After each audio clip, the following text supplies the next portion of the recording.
So my first executive order is going to be to fix that clock. All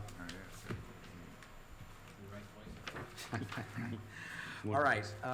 It's right.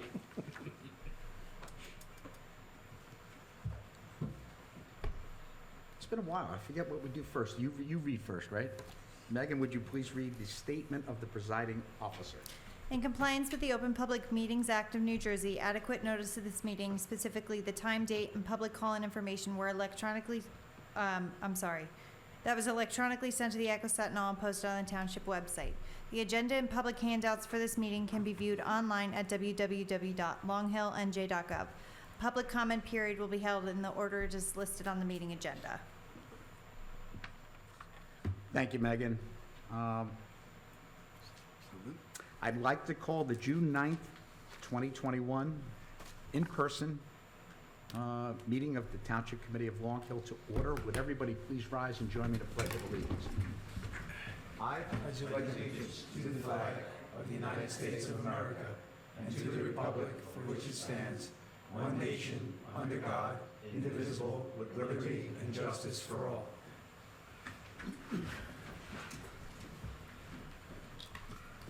Megan, would you please take roll?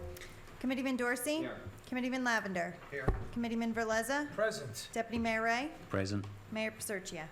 Present.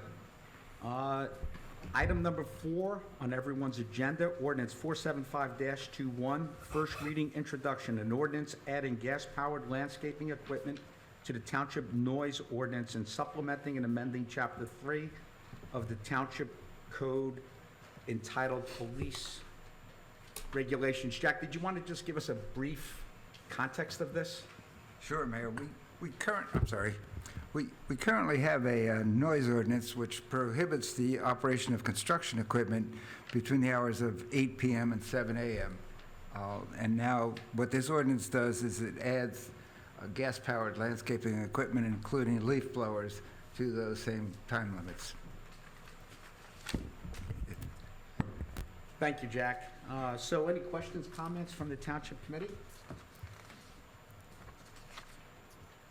Can I have a motion to approve on first reading? First reading, there will be public comment at the second reading. So on first reading, ordinance 475-21. So moved. Second. Committeeman Dorsi? Yes. Committeeman Lavender? Yes. Committeeman Verlizza? Yes. Deputy Mayor Ray? Yes. Mayor Paserchia? Yes. And that will be up for consideration for final passage and adoption at a public hearing on Wednesday, July 14th.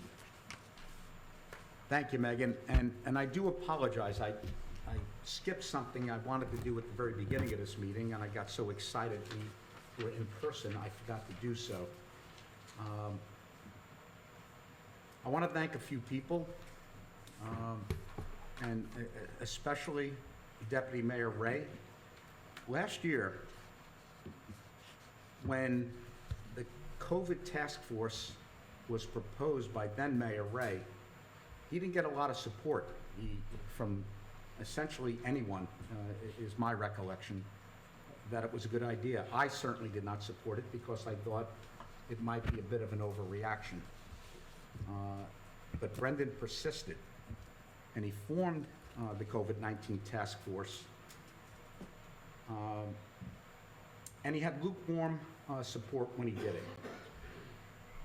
But he persisted. And I want to thank the members of the task force who ultimately helped and made it what it was. So that's Brendan Ray, Chief Naga, Rec Director Lisa Scanlon, First Aid Squad Captain Emeritus, I guess, but he's still on the First Aid Squad, Bob English, DPW Director Al Gallo, OEM Director Shayne Daly, Deputy Director Linda Olmsted, Administrator Nancy Malul, our Health Officer Lucy Forgione, and I don't know what Caitlin's, Cardocchio's official title is. Yeah, I don't know her official title. Okay. She was our main Our main contact during it. Chief John Whitmore, and Dr. M. Mucci, who many of you know, is the superintendent for K-8. And along with them were, of course, all of the volunteers, the employees of Long Hill, and many others that help behind the scenes. So I think the fact that we're here and the fact that Long Hill arrived at such a good spot after such a challenging year, the thanks in large part go to this task force.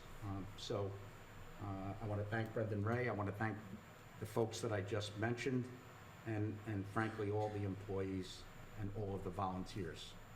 You should all be proud of yourselves. Thank you. Thank you. All right. So Capital Ordinance 476-21, first reading, introduction, providing for road improvement in and by the Township of Long Hill in the County of Morris and appropriating, I guess the number changed, so $150,000, therefore from capital fund balance of the Township. So this is first reading. Any questions or comments from the committee? Hearing none, looking for a motion on first reading. So moved. Second. Committeeman Dorsi, Yes. Committeeman Lavender, Yes. Committeeman Verlizza, Yes. Deputy Mayor Ray, Yes. Mayor Paserchia. Yes. And that ordinance will be considered for final passage and adoption at a public hearing on June 23rd. All right, so the adoption of the budget, I guess we have to Postpone it yet again. postpone it. We've been assigned a reviewer, and it's in process. Right, and just to repeat what we've said on that wonderful app, or whatever it's called, Zoom, this is not the township's fault, or whatever the word is. Our budget was ready, I don't know, a month and a half ago, whatever it is. This is a state, we cannot do it until it's reviewed by the state, so we'll have to hold off again. Do we have to take any action in terms of temporary budgets, or? We do not, based on the advice of the auditor. We've had the public hearing, so it's just a matter of adopting the budget And we did a temporary budget at the last at the last meeting, correct? That's what I thought. I didn't know if we had to do another continuing resolution or whatever that We'll means. see at the Congress. next meeting. Yeah, Congress, with Congress. And this is not that unusual. It appears, at least in my experience, every year this happens. Well, we can self-examine two out of every 3 years, right? So we don't have to Okay. get state approval. Well, this isn't one of those years. No, this is the year we need their approval. Okay, there you go. So item number 6 on your agenda, the consent agenda, that's resolutions number 21 through, well, 21-155 through 21-166. 6-8, sorry. 6-8? Yes. Yes. All right. Anybody, any committee member want to pull any resolutions or to recuse themselves?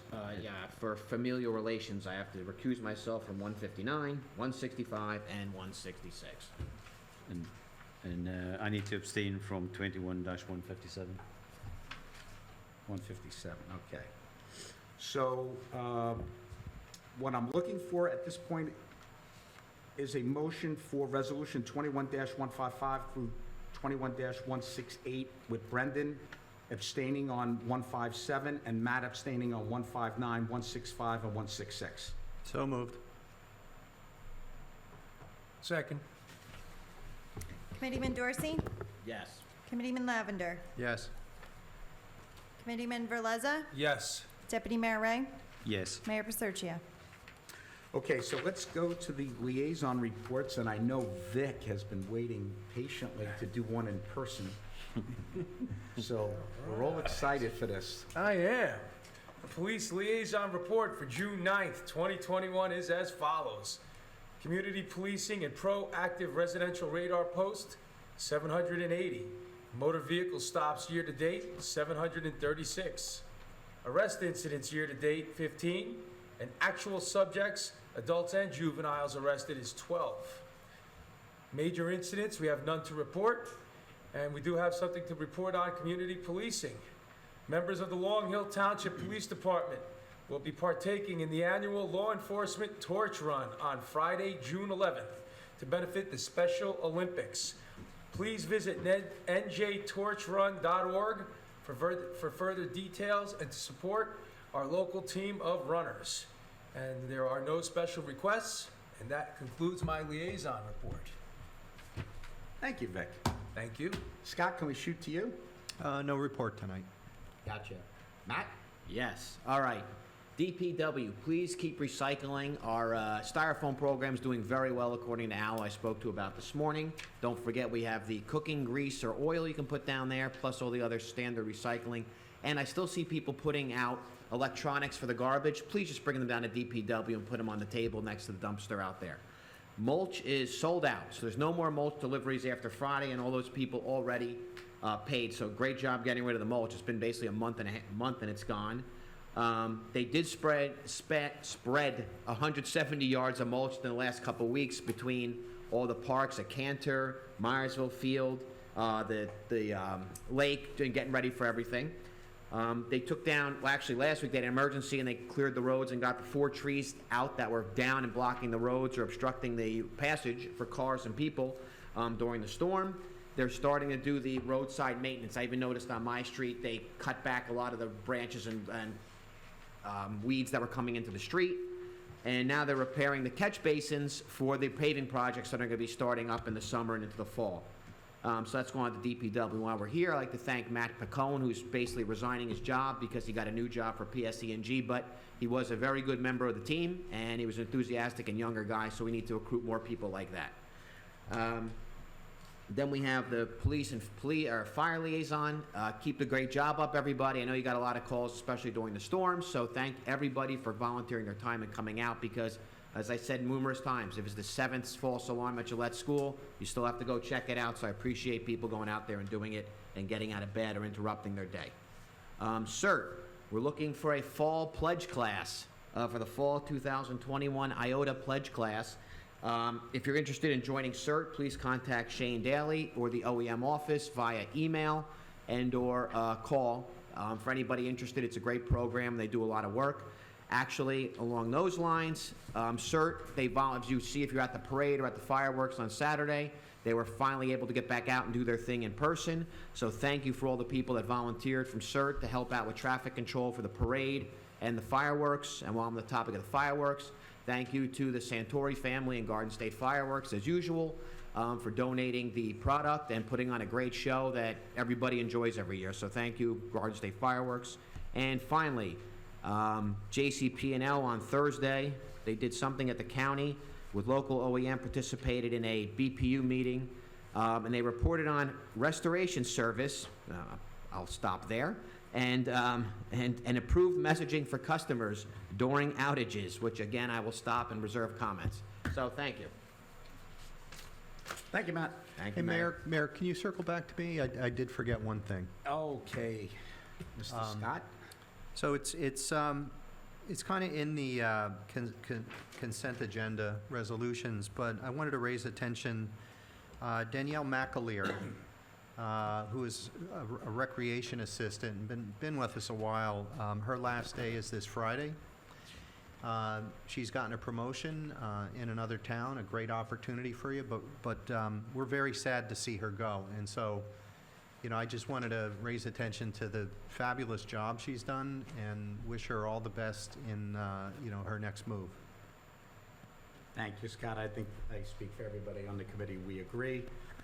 But while it's sad that she's leaving, it's always nice to see somebody advancing in the career that they've chosen. She will be, I believe, recreation director where she's going. That's right. So It's a great move. We wish her well and thank Lisa Scanlon because she obviously hired first and then trained somebody so well that we lost her. And that's, life will go on. Okay, Brendan? No report. No report, okay, same here. Nancy, where are you? I thought you were gonna sit here. No, here. That's where you're gonna sit? Yeah, so, All right. yeah. I could see you all. All right, no, it's And I'm- okay. and I'm not on I TV. thought- just for some reason, I thought you had said there. My mistake. That has nothing to do with anything. It's the administrator report, so off you go. Okay. Well, I only have one thing, and it is about the TV, actually. This is our new TV system. We're up and running, and we are actually right now currently on TV on Comcast and Verizon, but we're also on, we're live streaming on YouTube, which is, I know, one of the main reasons you wanted to get the new TV system. So we are, I'm not sure how many people are on right now. I mean, I guess we'll get a report afterwards, but we're not quite there with Facebook yet. We're getting there. By the next meeting, we should be able to live stream on Facebook as well. So we're happy with the new system. You can see that screen right there is what's showing on both. And I want to thank Dan Eline, there's feedback, Guy Rochtow, and Larry Fast, and Tiffany Oshinsky for helping get this all together. You know, they spent a lot of time, I mean, a lot of time in general, but these last couple of weeks, they spent a lot of time working with me to make sure that everything was working. By the next meeting, we'll be able to have close-ups of all of you and be able to have a lot more shots. But the quality's a lot better. And, you know, I'm happy that it's finally, after, you know, probably about 3 or longer years, you know, actually reality. So that's my report. Thank you, Nancy. So, item number 9, let's do animal control first. Actually, I don't know. Yeah, so that's mine as well. Okay. We talked about this. So we, as Nancy, you, we've gone over this many times. Do not correct me in public. I know, I'm sorry. I wasn't correcting you, just reminding you, we did talk about it. Because we had in our consent, we had the resignation of Mark Cressbach as an animal control officer. So, as you know, we have 2 of them, and it's a big responsibility. They get a small stipend, and then they have to be on call all the time. They switch months off, so when it's your month, you have to be on call all the time. You can't go away for the weekend. You can't, you know, go out and have a drink. So it gets old pretty fast, and the stipend's only $2,500 each, and then they get paid per call. So the second.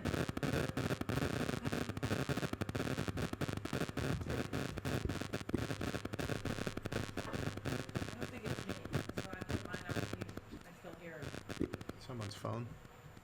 I just moved. Whatever's pull away from the microphone. Anyway, so our other animal control officer also thinks he's just gonna finish out the year as well, and then we won't have anybody. So I did check around with surrounding towns, and I did find Animal Control Solutions provides services in Warren, Harding, Chatham, Summit, Morris Plains, Morris Township, as opposed, in addition to a lot of other towns. I called them, I talked to them to see what their services would be. For them to provide all services all year long would be $13,200, which really isn't bad because we spend, you know, maybe we spend half of that now on our animal control. But what I'd like to do is that for the rest of the year, if it's all right with you, starting in July, I would like to do their monthly plan, which is $250 a month, and then $250 per call out. And maybe we get half a dozen call outs throughout a year. So I think it might be more efficient for us to do it that way, but it's a way for us to gauge through the end of the year exactly how many calls we have and what kind of service we need. So, and I know that our other animal control officer would be relieved to be relieved of his duties. So if it's all right with you, I think I would like to try Animal Control Solutions. When they do find a dog, the kennel they use is in Warren, so it's not far for our residents. So if you have any questions, I'd be happy to answer them. Yeah, why would we pay them $13,000 if we could pay them $250 a month plus the call-outs? I think $250 a month is the basic service. The 13,000 is, you know, it's like soup to nuts. It's everything. I don't think we need all the services, so I wanted to do the trial run for the rest of this year and see, you know, at the $250 a month if that's good enough for what we need. Makes sense. That and kill roadkill or not? They don't have to deal with that, do they? I don't think they do that. I don't think State does that, I think, anybody. or doesn't do it. All right, so, okay, then it's cheaper anyway. I mean, I think it sounds like a good solution, Nancy. I know we had a service many years ago, and we've tried to kind of do it ourselves, and we've always run into problems with this. So you just have to bite the bullet and do what we have to do. All right, so you're good? Okay, that's all I have. Thank you, Nancy. So the next item on discussion is OEM coordinated new position, which we haven't really decided on what that title would be. First, I'll read somewhat of a formal statement, and then I think we'll open it up to the committee to have a conversation. So, you'll recall the last time we met, we discussed changes to the Office of Emergency Management. And you'll also recall that after much discussion, we postponed any decision until we had a chance to solicit more input from the stakeholders in town who were concerned about change. We had many conversations, and we continued our dialogue with Shayne Daly, which we had started before the last meeting, to the point where I'm comfortable we are in alignment on the path forward. Before I go any further, I think it's important to circle back for a moment to the reasons why the Township Committee began discussing and how the operating model of OEM could evolve. If the past year's pandemic taught us anything, it was that ensuring the well-being of our residents, especially our vulnerable residents, requires a new way of thinking, planning, and operating that has evolved beyond the traditional OEM model as it was originally conceived many years ago. There are two aspects of emergency management, two different approaches to the same challenge. On one hand, it's the coordination of basic services such as fire, police, and DPW. On the other hand, there is a proactive outreach to the community that is best described as advocacy for our residents, cultivating relationships with our volunteer networks and township employees. In both instances, there is a need to interface with outside agencies, whether it be to secure services, grants, or funding available to Long Hill. Shayne has done a terrific job nurturing a network of volunteers and creating a structure of community outreach that quite candidly anticipated some of the challenges we faced during the pandemic. So much so that we'd like to fold these responsibilities into a permanent position with the potential to expand her responsibilities over time. We've talked this through with Shayne, and she has expressed that she is excited about this new role, what it can achieve, and the benefit it will bring Long Hill. She has some great ideas we'd like to build on. One example is the realization that creating relationships and extending a helping hand to residents doesn't just begin when people are in trouble. It ought to begin when new neighbors move into town. Long Hill used to do a better job of this many years ago. I remember a welcome wagon came to my door back in '94, being from Jersey City and having just moved from New York City. I said, get off my porch or I'm going to call the police, which probably wasn't the right reaction, and it wasn't my reaction, I'm joking. But that welcome wagon stopped some time back, I don't know when. And I don't know about everybody here, but I have at least, I have 2 residents that have moved into town just around the corner from me.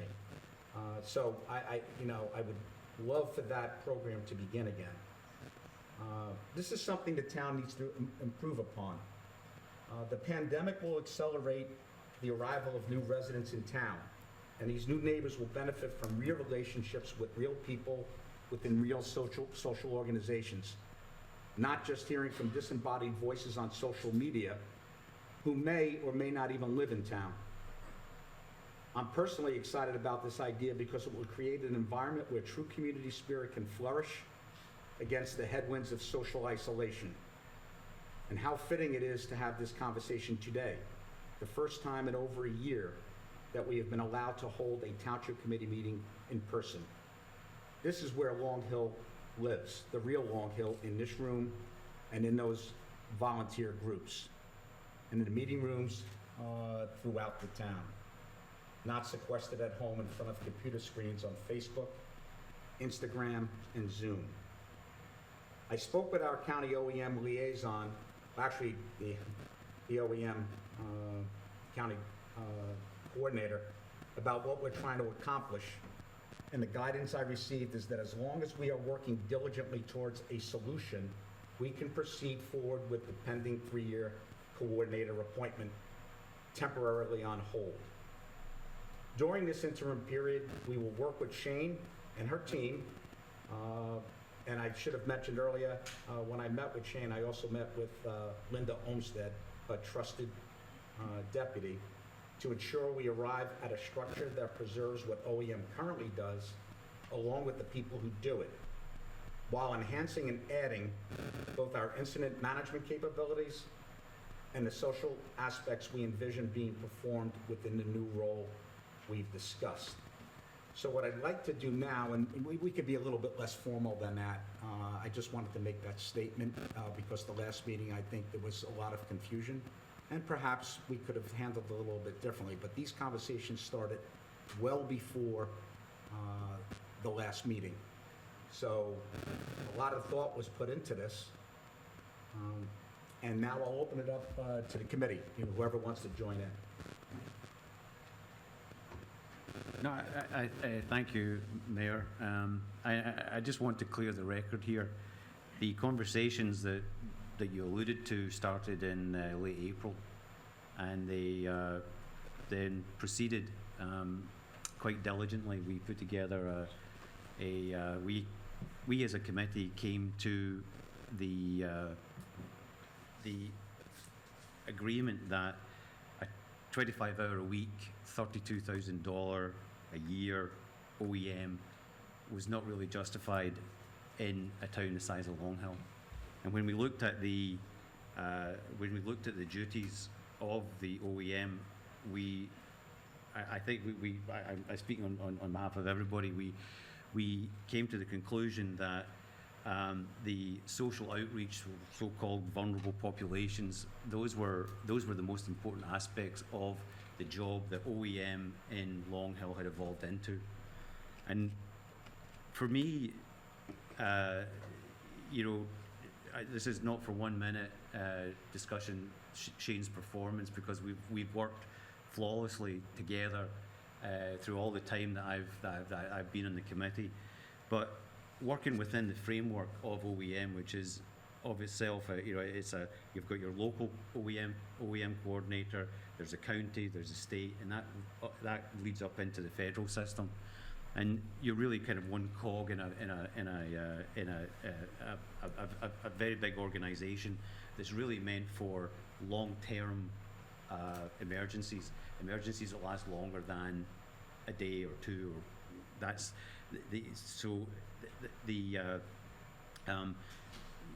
working within that bureaucratic system. I've witnessed myself just last year, whenever we had a prolonged power outage, residents were not, OEM was not able to help them, and it wasn't Shayne, it was the system.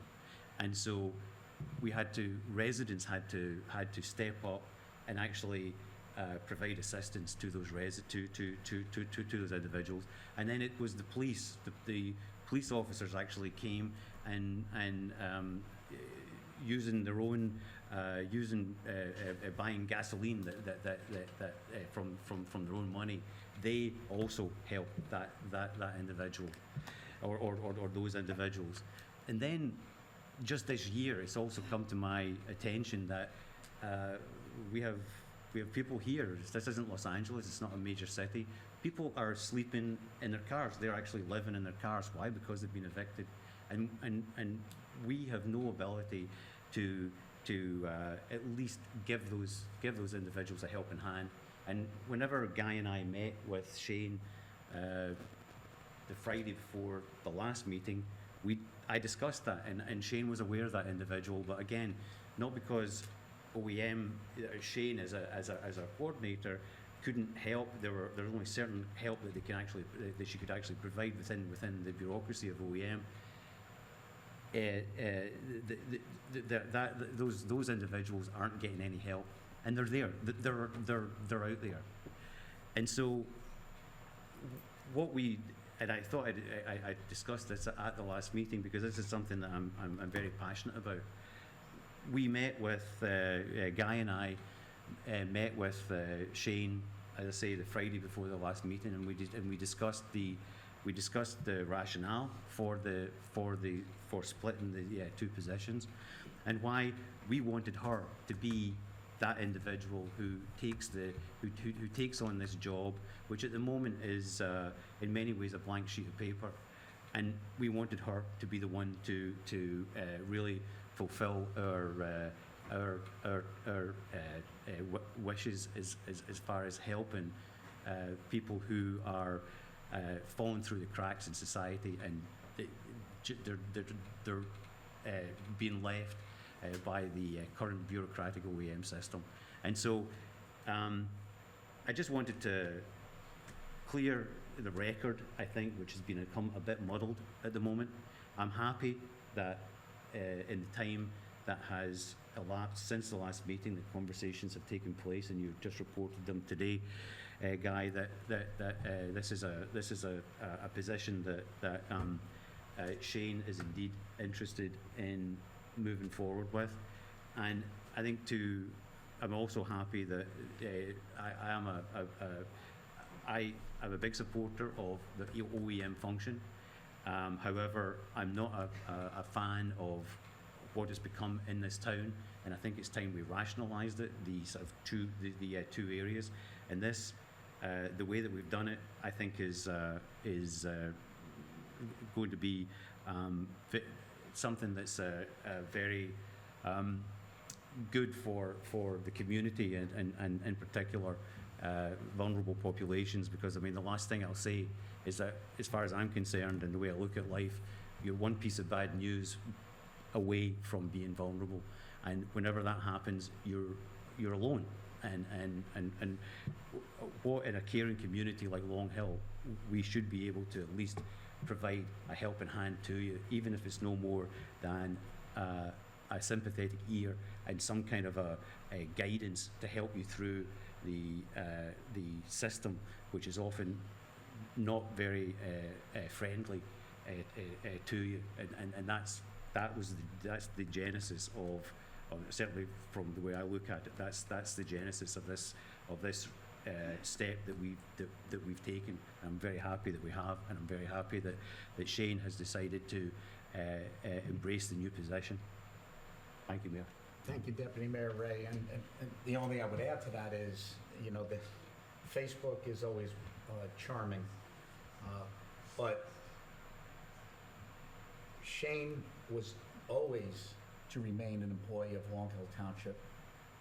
She was not ever going to see a reduction in her compensation. If anything, we discussed what I believe could be a full-time role in a relatively short period of time, because I'd like to partner with some of the surrounding towns. And the initial feedback I got from two towns in particular is that they're interested. Yeah. And we did speak with somebody from Congressman Sherrill's office. And at the time, I was cautiously optimistic we might be able to use some of the American Rescue Plan funds that we still don't know what that final number is, I don't think. But it appears, well, on June 4th, they issued some clarification. It's still general enough, which is helpful, but I'm confident we will be able to use some of the ARP money to augment the very programs you are referring to, whether it is a way out, which is the addiction efforts that, this committee formed several years back. Committeeman Dorsi had brought up that there's a Latino community in town, which I'm embarrassed to say I wasn't that familiar with until Matt organized an ice cream fest in the neighborhood. And these are folks that we'd like to bring in, and, you know, so they don't have to be in the shadows someplace. And frankly, on a day-to-day basis, this is something that I think Shayne excels at already, and with additional resources. We talked about the senior community. The senior community is not, well, they don't ask for a lot of things, but that's not right. We should be helping our seniors as best we can. And personally, I'd love to see the ability to, if presented with an idea of, this is a great idea for our seniors, okay, you know, follow up on it. But I need funding. Well, let's talk about that. Let's fund these efforts. Let's look for grants that might be beneficial to our senior population. And for a town of 8,800 people to be looking at this is quite remarkable. Just like 30 years ago, whoever it was that started the whole effort that we now see today, I don't think any of us, maybe a few, were around when those efforts began, could have envisioned the way it would evolve to where we are today. And the work that OEM does under Shayne's leadership is phenomenal. But the way it's structured, I agree with you, Brendan. We need to provide more resources to what it is we're doing already, and more structure. So I think that's how we got to where we are. And I don't know, so I'll turn it over to Scott, Vic, or Matt, whoever wants to go next. Yeah, no, I'll talk. And you, Mayor, you and I sat down with Shayne a couple days ago and had a pretty deep conversation. And, you know, I am impressed with some of the thinking that she's putting into it, because the town is changing, right? And it started changing pretty dramatically over the last year. Folks moving from the cities out to the suburbs. We have, you know, new developments going on in town. We've talked about an assisted living center coming in. So, you know, the reality is that in a couple of years, this town's going to look dramatically different. And a lot of the folks that are coming in, they're younger, they're millennials, and maybe they don't join all the clubs and see everybody face to face, and they are on Facebook and social media. And, you know, this idea of drawing people into the community face to face like we're here right now is, it's really a wonderful thing. It's the only way the community is built. The second thing that you said that I liked, and I know you spoke to Jeff Paul, is this idea of a transition period, right? Because we can't just disentangle everything right away and flip a switch. And I think a lot of people were, you know, skeptical or even upset about that, well, we're going to just rip this out from under and it's going to be gone. No, it never happens that way. There has to be a transition. And it can't be a transition forever, right?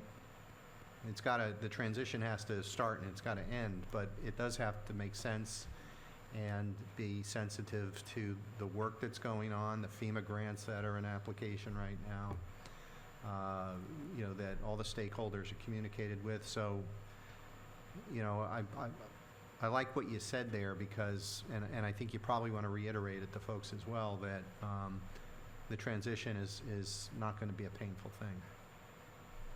Thank you, Scott. And to your point about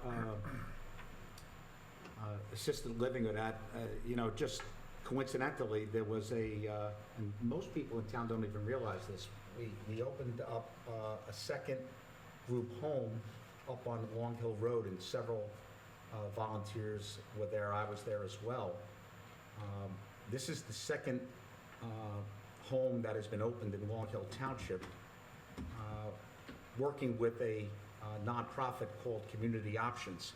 So we've had group homes in the past. Now there are 2 more that have been added, a total of 8, where we help disabled residents live a life that is fulfilling with the challenges that they, of course,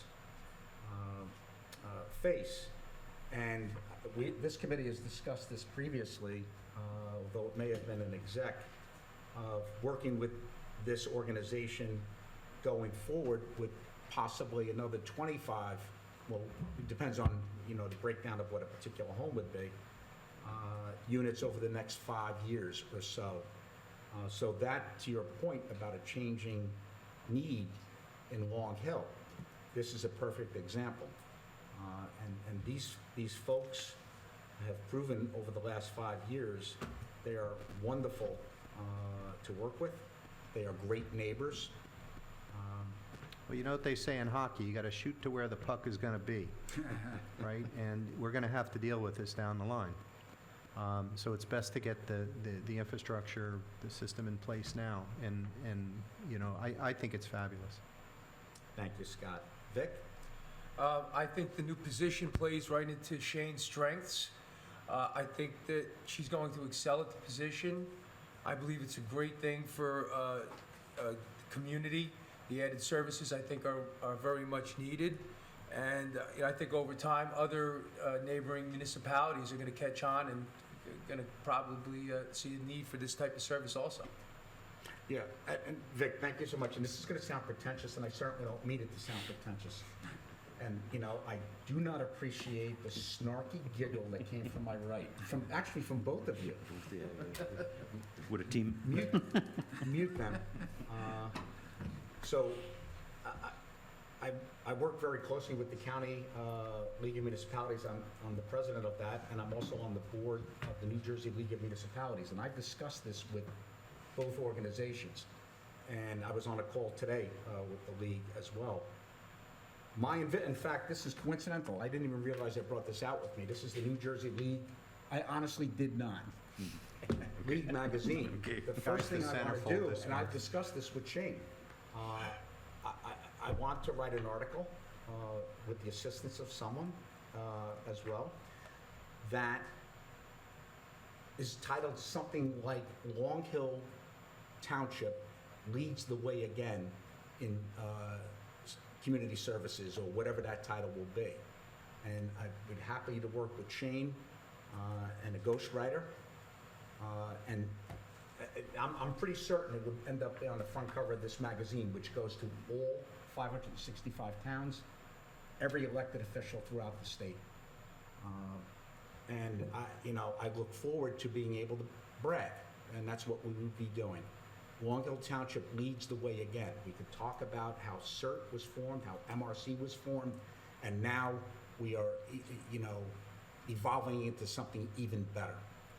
So that is something that I'm excited about. Matt? I really don't have much to add, but like I said, and Vic said it too, put people in a position to succeed and play to their strengths. And I talk to Shayne probably a lot more than most, except for a guy who's been talking to her constantly in the last couple of weeks. So there's a lot of things that she does or she's exposed to that she's very discreet about.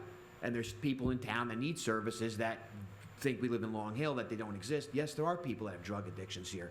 There are people that have food shortages. They have to go to the food pantries. And Shayne knows who those people are, and she helps them and doesn't say a word about it, keeps it discreet, and that's why nobody knows about it, because these services are getting done. There are people that have mental health issues in town where she can provide, or at least help them, and she does this, provide the services that they need, because they don't know who to call. They don't have a liaison at the county. They don't know how to fill out forms for benefits from the government.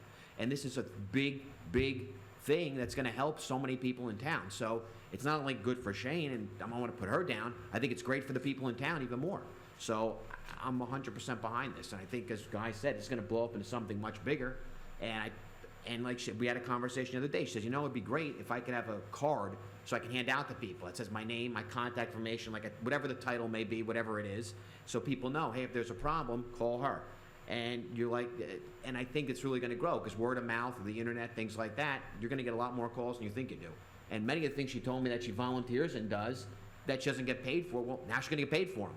So I know she makes visits with Bob English to people in town just to check on them, just because they care, not because they're getting paid or they have to. But now, you're doing it on official capacity, and you're gonna have more clout when you do it, and you have a lot more oomph behind you when you make a call. So I think the town people are really gonna thrive with this program, and you're gonna help so many people that don't have the service, or don't even know the service exists anymore. So, that's my position. And Mayor, if I could just say one thing, because, Absolutely. you know, I would ask, you know, I look out and there's probably more people than we're used to here tonight, and it's a great thing. I wish people would come to all of our meetings. But I ask you to look at what this committee has done in the past, and there's been bigger crowds than this, and angrier crowds than this, have been in front of us. Oaks Road, we were actually sued because individuals didn't want us to pave that road. I think everybody who lives in that neighbourhood looks at that road, and it's actually an advantage. And all of the things that were forecast would happen, the doom and gloom scenarios, just didn't. We now have an asset to an area in which I reside. We look at the turf field here at Matthew G. Cantor Memorial Park. That was a very extremely contentious issue. We found a way to do it. It didn't cost the taxpayers a penny, and the future maintenance on that park won't cost anybody a penny either. And there will be many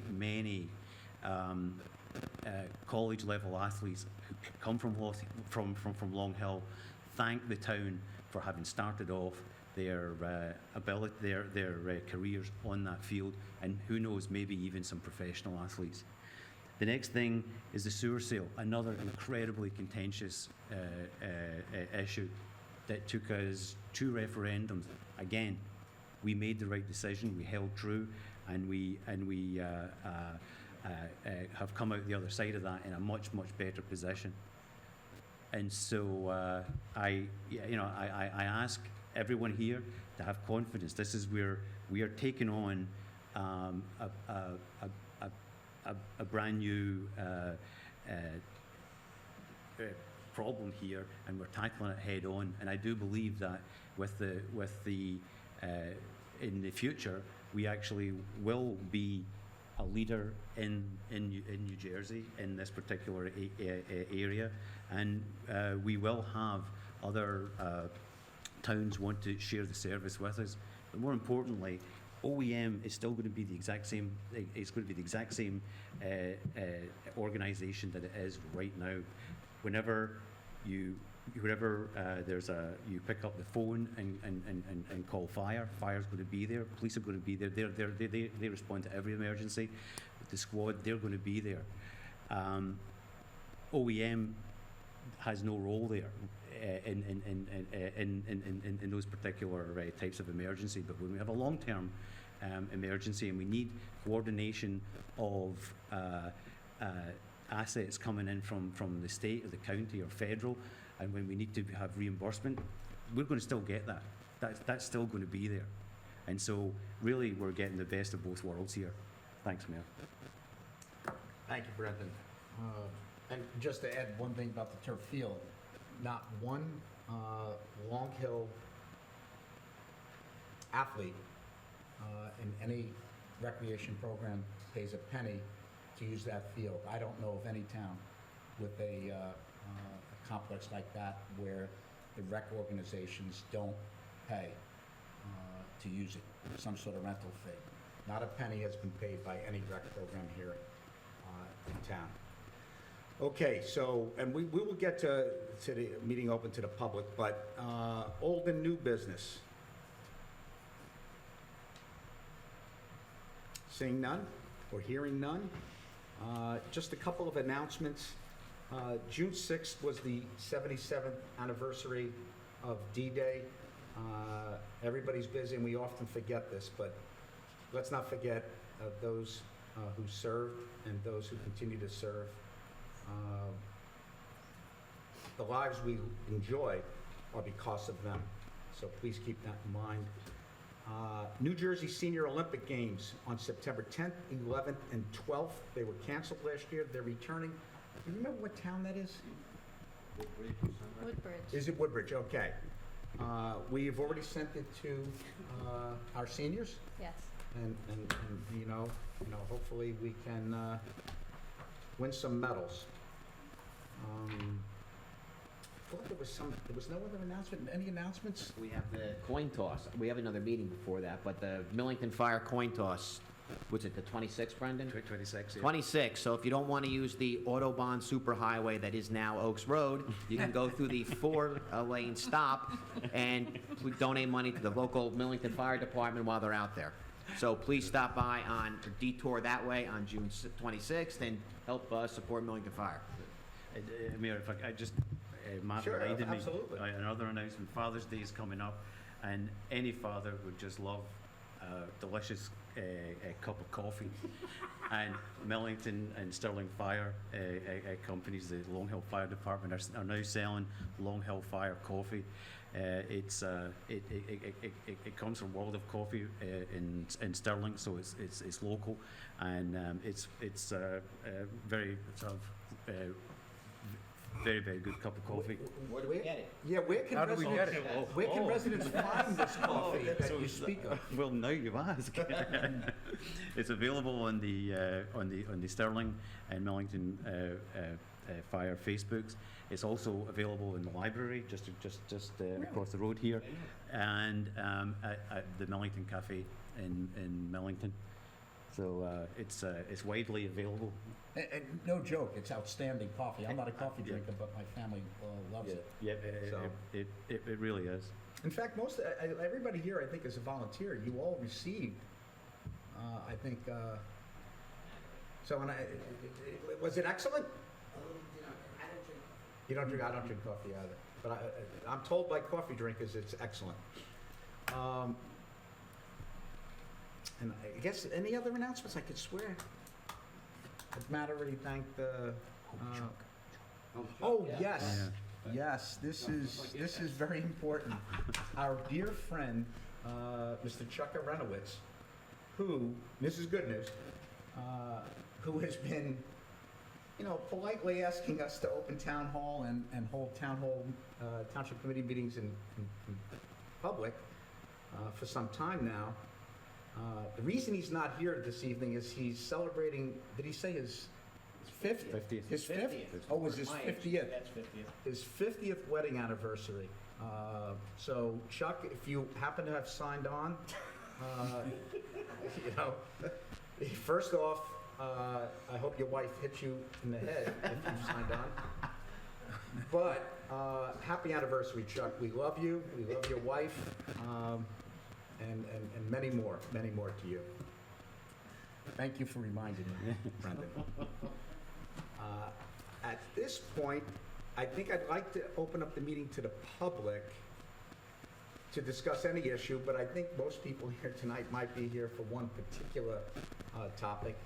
But if you could, when you come to the mic, it's been 15 months or so, say your name and your address, even though frankly, I think we know all of you, or certainly most of you. Does that sound right, Megan? I didn't forget something? Nope, name and address, you're good. Name and address. Okay. So the mic is yours. Nancy, do we have to turn it on? Right? I don't know if it's all.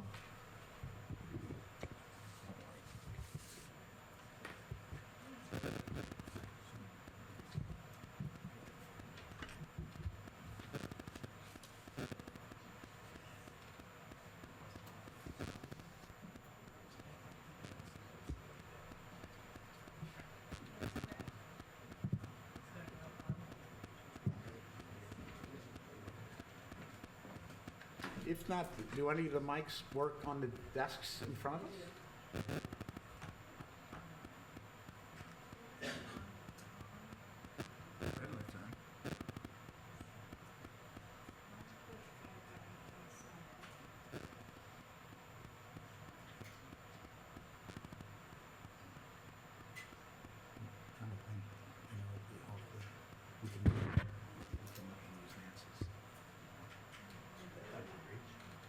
Right, but is it, are they on? I think they're hooked up. I think they have to be turned on. Or are these on? That one's on. We'll use that. All right, if the public doesn't mind sitting like a witness or a... Oh, there you go. Oh, There you go, oh, okay. good. Hello? Oh, jeez. That works. Okay. I think I know all of you. I think you might know me. My name is Karen Nyquist. I live at 69 Woodgate Road in Millington.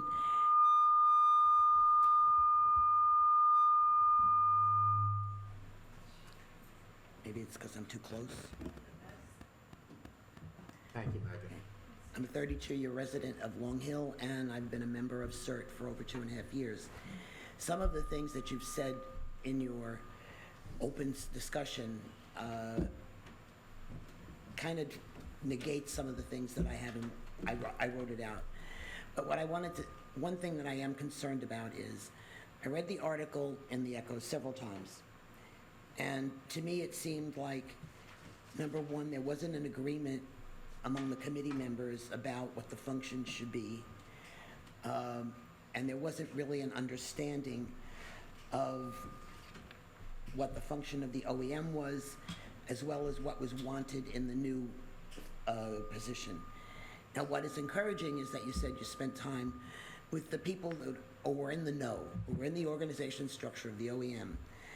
Because I was concerned, because last Friday I spoke to our county OEM person, and he had not heard from anybody in Long Hill. So I said, how could we be approaching something like this and nobody ever talked to Jeff? So that gave me a concern. And that's what led to some of these things that I put together. But one thing I have to say, and I'm hoping that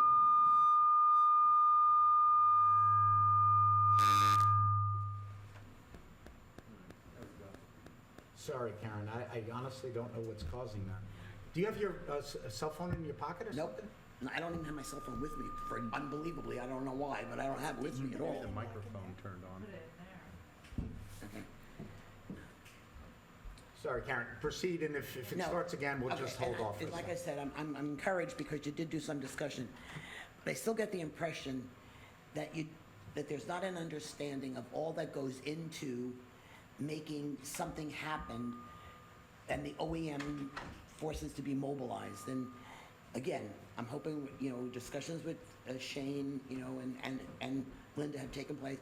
So, about the maintenance of the equipment, making sure the supplies of equipment, maintaining the training, mobilizing, when there is an emergency. Now, that would say that we're not going to be in an emergency state all the time, but we're mobilized for a lot of other things. I mean, I don't know, these 100-year occurrences that are not coming more frequently now. You have flooding, you have power outs, you have school bus accidents, you have traffic accidents, you have things where OEM does serve a role. No doubt. And the role is in support of the first responders, so in fact, they could be freed up to do what they should be doing. So I just hope that there's a full understanding of that, and that's been expressed. I had to attend, you had to take online a FEMA quiz. We also attended training up at the Fire and Police Academy. And there were several Morris County communities represented. And then talking to people at lunch or whatever, they were envious of our town with the structure that they had. They called us, one person actually said, forward thinking.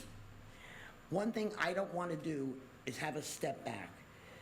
And I hope you understand too that not everything that they do is a pure emergency. Is it explained how the OEM works with the schools when they do their fire drills and their evacuation drills and their lockdowns? Is it understood about how they work with Lounsbury?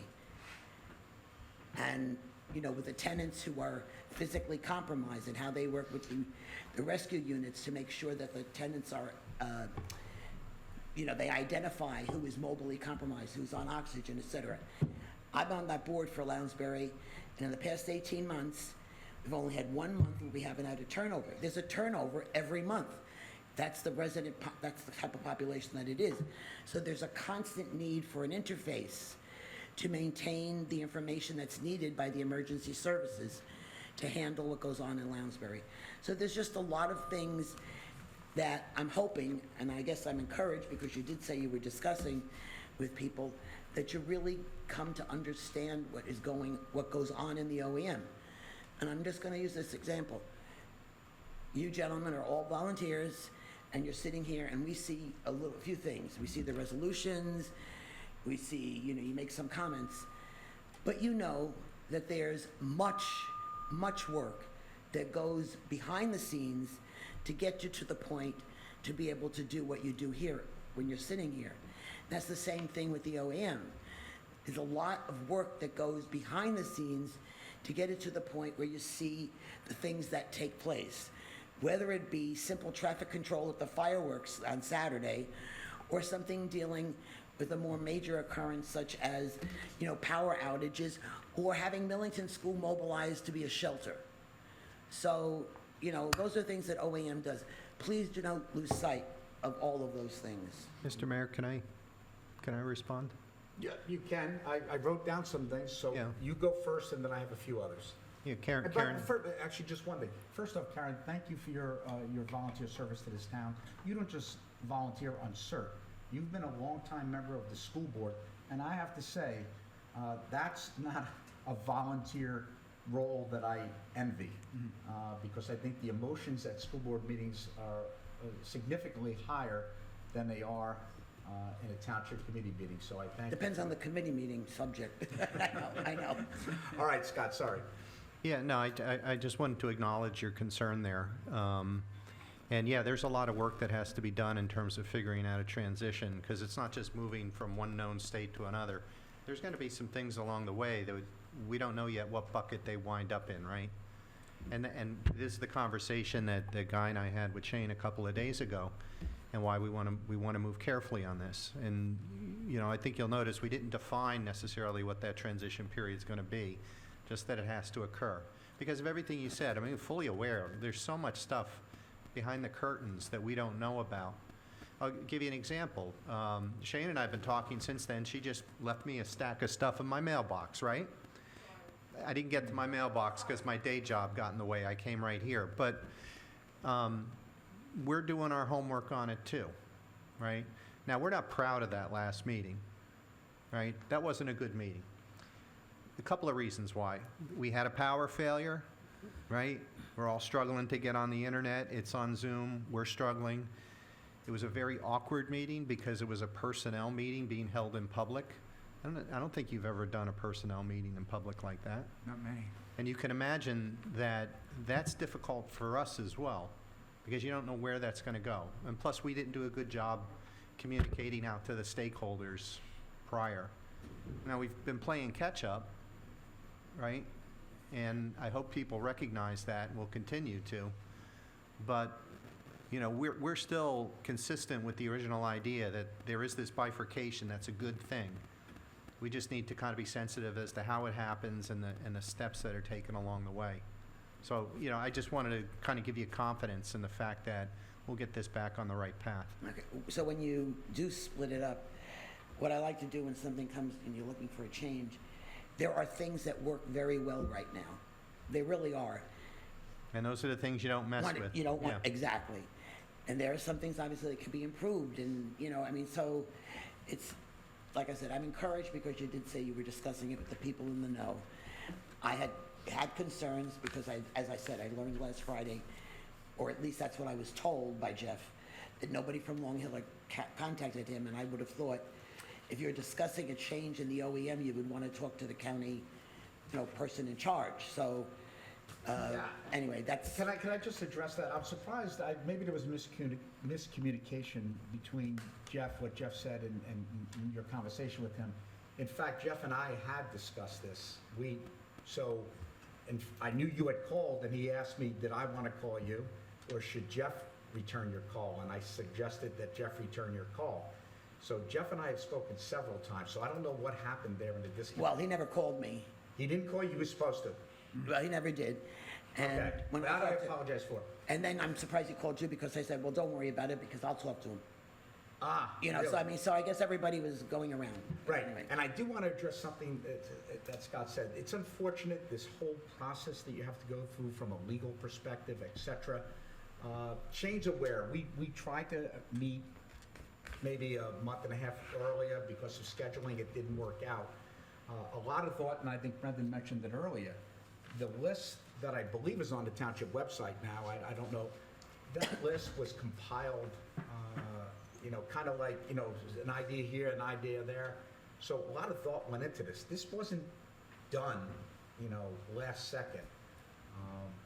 So I want to make sure that people don't realize, I wish we can redo that meeting, and then we try to do the personnel meeting as opposed to the new position meeting, and then we learned that you can't just appoint somebody to a position that doesn't exist.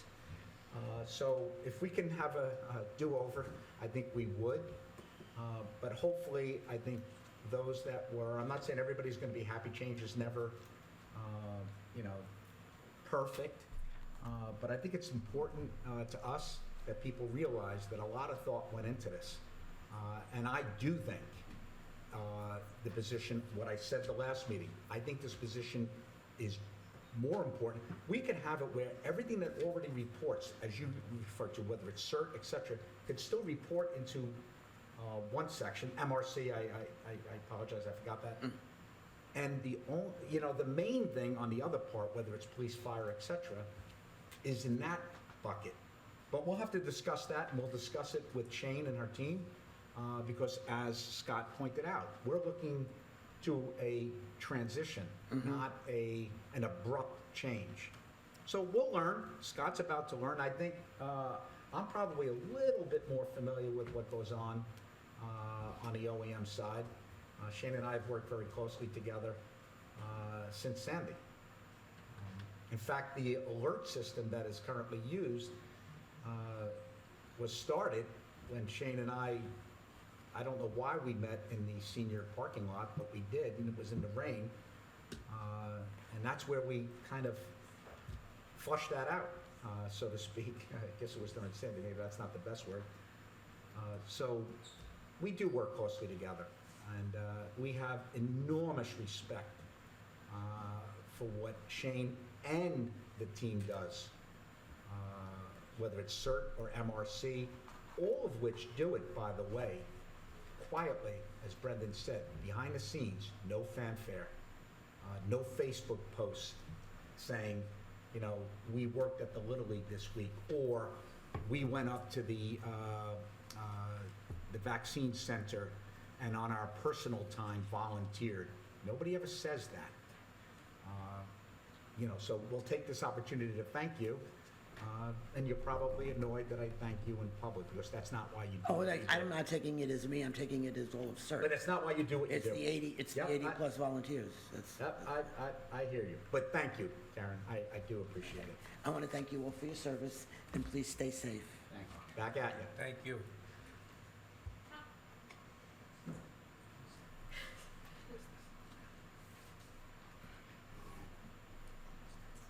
Hello.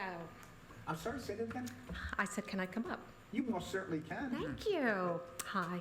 Jackie Petrus, 46 Sunset Place, Millington. Wow. Are you sure Shayne wants this new position, Mayor? Am I sure? Yeah. I think she's very open to it, yes. Okay. I think you might want to look into that a little further. Okay, that's the first thing I'd like to say. Committeeman Dorsi, you mentioned there's a new CERT crew coming on. No, there's the recruiting class coming. The recruiting class, okay. Correct. Who will be in charge of CERT? I assume the people that are in charge of CERT now. They have an infrastructure, as I'm aware of. I've been to their dinner last year. Okay, just clarifying a couple of things. You mentioned that this 25-hour, $32,000 salary is, not justified. Okay, so this new position will have more hours, you're saying. Now, now I heard at the last meeting, and maybe this is off the table now, there was going to be someone that would be as needed to serve as the OEM director. That was kind of the language I was hearing. You can correct me if I'm wrong. How will that person be paid? Could I Could I answer that? It's the first time you've ever asked permission. No, I think, let's see, the position, the OEM position in most towns, and a lot of towns, especially our size, it's usually a stipend of like between $5,000 and $10,000. And so OEM is activated as necessary. So that's whenever there's a long-term type of emergency, right? So you make a phone call, you have an emergency, it's a fire emergency, as I said before, fire shows up. Police show up whenever for police, and the squad for anything else, for a medical emergency. OEM's not involved in that. We mentioned the bus crash last year. It was I believe that fire squad and police were on scene. That was taken care of. OEM kind of came in a little bit later, but the initial problems associated with the power lines and the children being on the bus, it was all taken care of. And so the emergency services work hand in hand with OEM, and usually, as I say, there's an activation of the OEM whenever it's a longer term emergency. And so that's the way that we would envisage the activation of that individual, and there would certainly be the current structure that we have in OEM that would continue, but it would be more of the way it is in other towns, and it would be a stipend of $5,000 to $10,000 per year. The new position that we've envisaged is basically the $25,000, 25 hours a week at $32,000 salary as a start. And if it's a success, great. It may morph into a full-time job. It may very well end up being a shared service. We don't know. As we say, it's a blank sheet of paper in many respects right now, even though we have put together and put a lot of thought into a job description, which I believe is on our website. And so, just before I stop, I want to correct something that you said. We did not say that the $32,000 salary, 25-hour week wasn't justified. What I said earlier was it's not justified for an OEM for the size of our town. Now, what OEM has, what's happened over the years is it's morphed into Office of Emergency Management, what it was originally envisaged from the state and federal all the way down. It's morphed into more social type services, and that's what we've looked at. We've looked at those at that part of it, and we've said let's take it out of the OEM bureaucracy, and let's actually look at it as a town and make it better. And I gave two examples of where we had to, as a town, we had to actually step up, and so in what we're envisaging right now, the system's there, the structure's there. We have somebody who is close to to what needs to be done, has been doing a lot of it, and we're just giving them more tools. That's all we're doing. Okay, because I heard Committeeman Dorsi talk about the outreach that Shayne's doing that is discreet, as you said. She's already doing these things. If she's already doing these things, plus the OEM director job requirements, it seems almost, and I'm sure you will disagree, this is to look good. This is to say so that you can have an article saying, look what we did here in Long Hill Township, as opposed to what is being done and being done well. I personally, and I know a lot of people I've spoken to, do not trust the motivation here. It's sketchy. And we have churches. I'm a very active volunteer at food banks. We have churches. The fact that you didn't know we had a growing Latino population is concern enough to me. But at any rate, we have food pantries, we have churches. You know why there's no welcome wagon anymore? Nobody wanted it. It was kind of like, it wore out. Things sometimes just wear out. It's just not, it's a silly position in so, I mean, it sounds great, but it's already being done. It's already covered. And the hard work that Shayne Daly has put into the position she has, and her staff and the things that she's doing, plus the things that you mentioned she's doing that nobody knows about, it's already being done, guys. So this just does not make sense. And it does not make sense to many, many community members. There is a lot of disappointment and a lot of just throwing hands up like, it's nonsense. That's how this reads to a lot of us, and I think you need to know that. I think it's for self-congratulations, to be honest with you. I'm not trying to be argumentative, but when you say sketchy motivation, what do you mean by that? What I mean by that is that this doesn't seem to really be necessary. It seems like And what do you mean by that? It's not necessary. Okay, you have somebody doing these things already, Councilman. It's already covered. We have churches, we have organizations, we have scouts, we have all these things that do community outreach. I'm a volunteer. You have so many people in this town that are doing outreach. Shayne does so much outreach. I understand Why what do you're you saying, need but to there are get rid people of- that we know that fall Of course through there the is. cracks. Of course there is, and there will So- be, and we all need to do better. We all do, but you do not need to dissolve everything this woman has put into this position to create this new position that you better be sure she's even interested in. And But again, you guess said what? sketchy. I really like. Okay, to I will define take, what you said I'll sketchy. take back the word sketchy. Your motivation is questionable. And I would have to respectfully disagree with you. There's And nothing you can. questionable going on here. Yeah, and I'll just say one thing. I mean, we do have a lot of things going on here, and there has been a lot of things going on with OEM. But guess what, right? Last year, we couldn't service the needs of residents, and individuals within the community had to step up. We have people sleeping in cars. That's what we have. And right now, And what do? They slip through the cracks. All the churches that we have and all the food pantries and all the rest of it, they're not servicing everybody that is within our borders.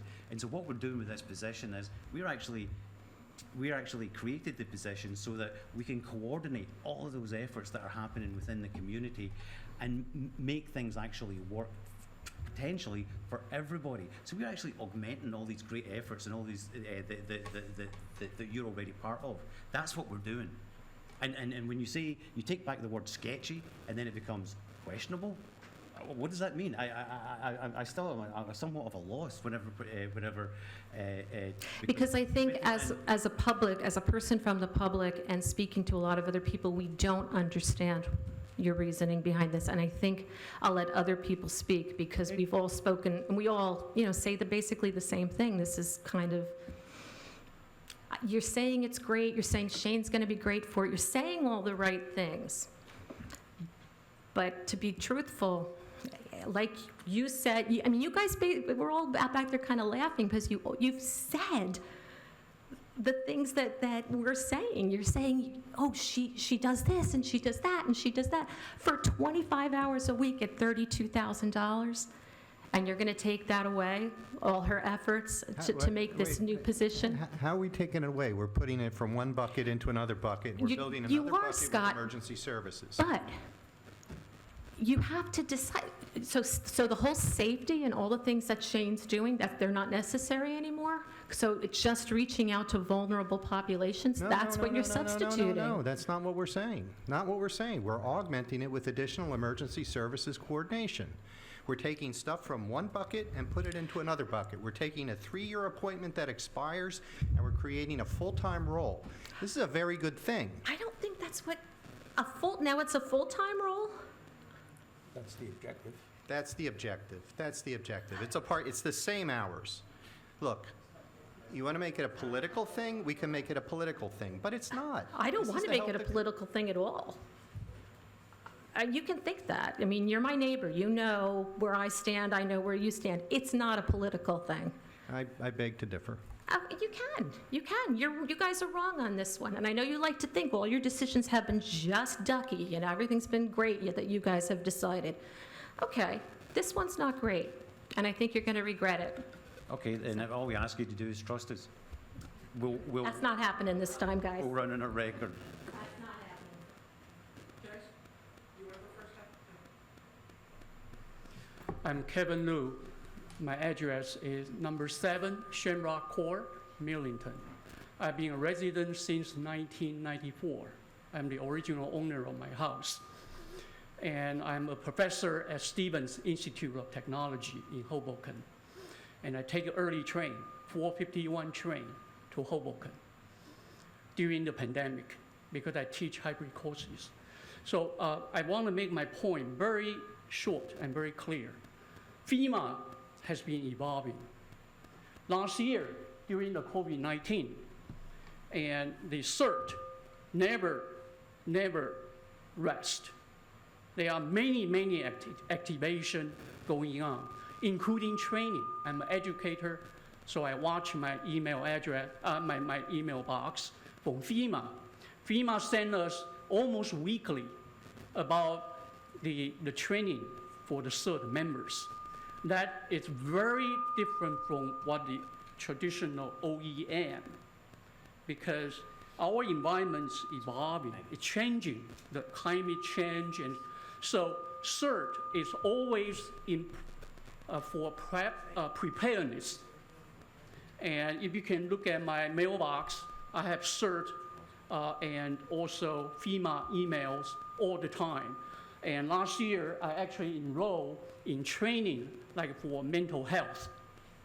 That is including in the new job you are talking about. So my strong recommendation will be not changing the position. Actually, the position has evolved, which is much more inclusive, has a big scope. That's what all CERT is preparing for. That's all my point. Thank you very much for you. Thank you. Thank you. Thank you. Anybody who wants to come up, you don't need permission. And I thank you for that. My name is Donna Fucci. I'm 59-year resident of Long Hill.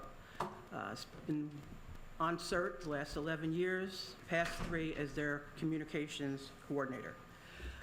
I spent quite amount of time because I was one of the residents that did not have power last week. So I spent a lot of time reviewing the Zoom meeting. There's a few things that I find very disturbing. A couple of things involved the fact that people didn't understand what incident command actually was, and that Shayne does not go and tell any organization what to do. And I know there were specific examples. Active shooter would be the police and any other agencies that would come in, and OEM would help in coordination of other services or additional things that they might need that may be requested by them, okay? As far as a plane crash, well, obviously, a plane crash is not going to be taken over by OEM coordinator. And that was the other thing that got me too.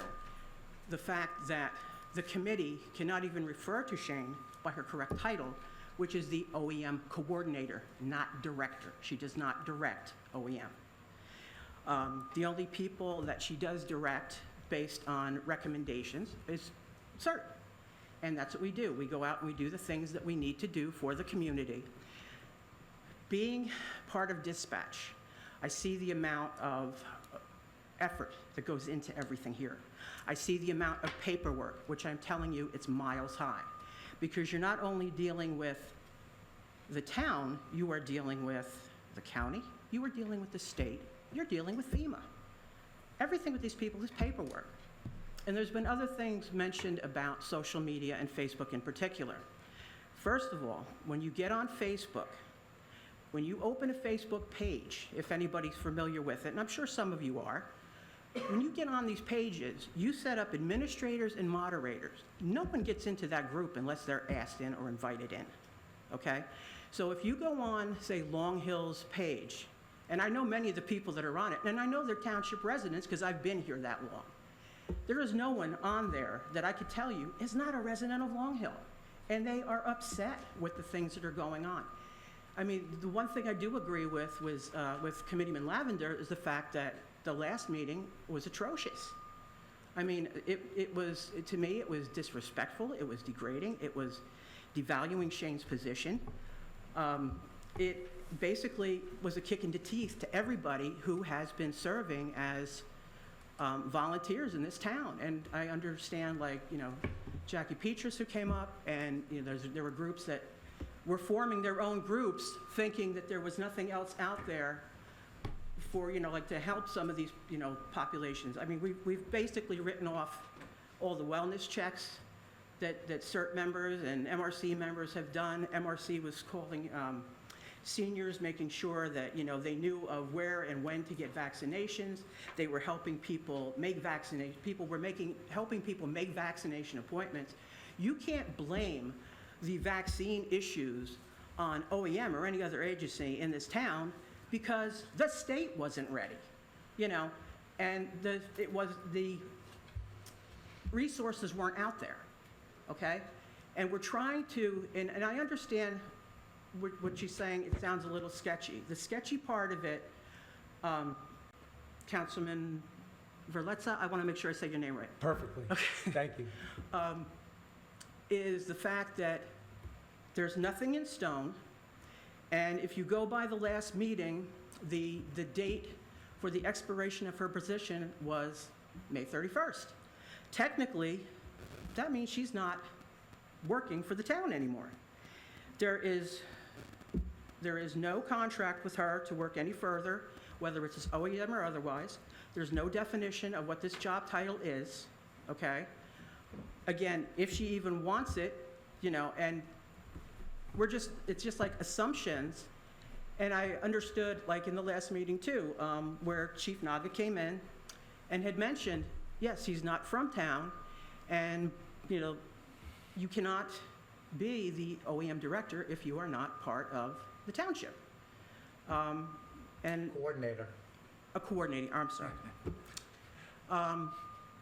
But you're not, in some of the things, you're not comparing apples to apples either. We start talking about roads and parks. This is not roads and parks. This is the public safety of the people in town, all right? We've got, our seniors were taken care of, and to my surprise too, nobody knew that the Latino population was rising in this township.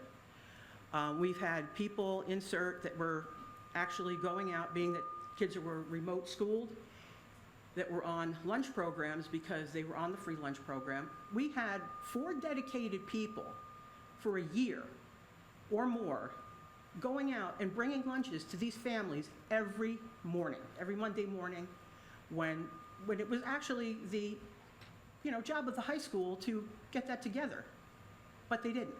They reached out to Shayne, and Shayne took it on and got her people involved. But a lot of the things that you're mentioning as this new position, this great new idea, these things have already been going on. And nobody realizes it because, like you said, it is all in the background. We don't go jumping up every day going, yay, sir, yay this, yay that. We just do it. And we have a passion for it because I want to be honest, like when I first started CERT, I started back when Ken Fulliger was running it. And at that time, you know, there used to be, I don't know if any of you remember the JCs years ago. They were one of the local groups. I know Matt does. But they were one of the local groups, and they would, you know, organize different things. And then eventually they disbanded because people just lost interest, okay? But I was like, you know, where could you, like, volunteer? And there wasn't anything really out there where people would say, you know, come and volunteer for this, come and volunteer for that. And I got involved when Ken was, you know, the communications coordinator, the OEM coordinator for the town. And over the years, I got to, you know, work with Ken and Shayne and the rest of the staff behind this group, which I don't deal with on a day-to-day basis, but they're out there doing everything, you know, that needs to be done for the town, whether it's, like I said, dealing with the seniors, dealing with vulnerable populations. I've seen myself, there's people that are sleeping in cars. This is not an unusual thing. And it's not something that we want to have happen. You know, we want to take care of as many possible people as we can. But to make the assumption that no one is ever going to fall through the cracks, that's ludicrous, because the government can't even prevent people from falling through the cracks, no less a town. All right? And I think that you need to understand the resources that we have, the things that are being done, the training that's involved. And I'm not talking like, maybe for us, like for CERT, I'm talking hundreds of hours of training, because we've learned, you know, everything, you know, either from county, or we've had professionals come in from JCP&L, PSE&G, American Water, to discuss with us, this is the safety protocols, these are the things that you need to do, and these are the things you can't do. We even know you can't talk to the press. You don't talk to the press when you are part of CERT, because you are not the incident commander. And this is all, you know, high-level stuff within the community and within the county. And I just don't see where this is going to make this dramatic change to make everything so fantastically sunshiny day, just by, you know, coming out and saying, well, we're going to take care of the most vulnerable. We're doing that. We all have older parents, relatives, friends, neighbors. We had a power outage. My neighbor calls me up. He goes, oh, I'm on oxygen. Dude, if you need, I've got a generator. Plug yourself in, you're good to go. You know what I mean? Like, you've got to have some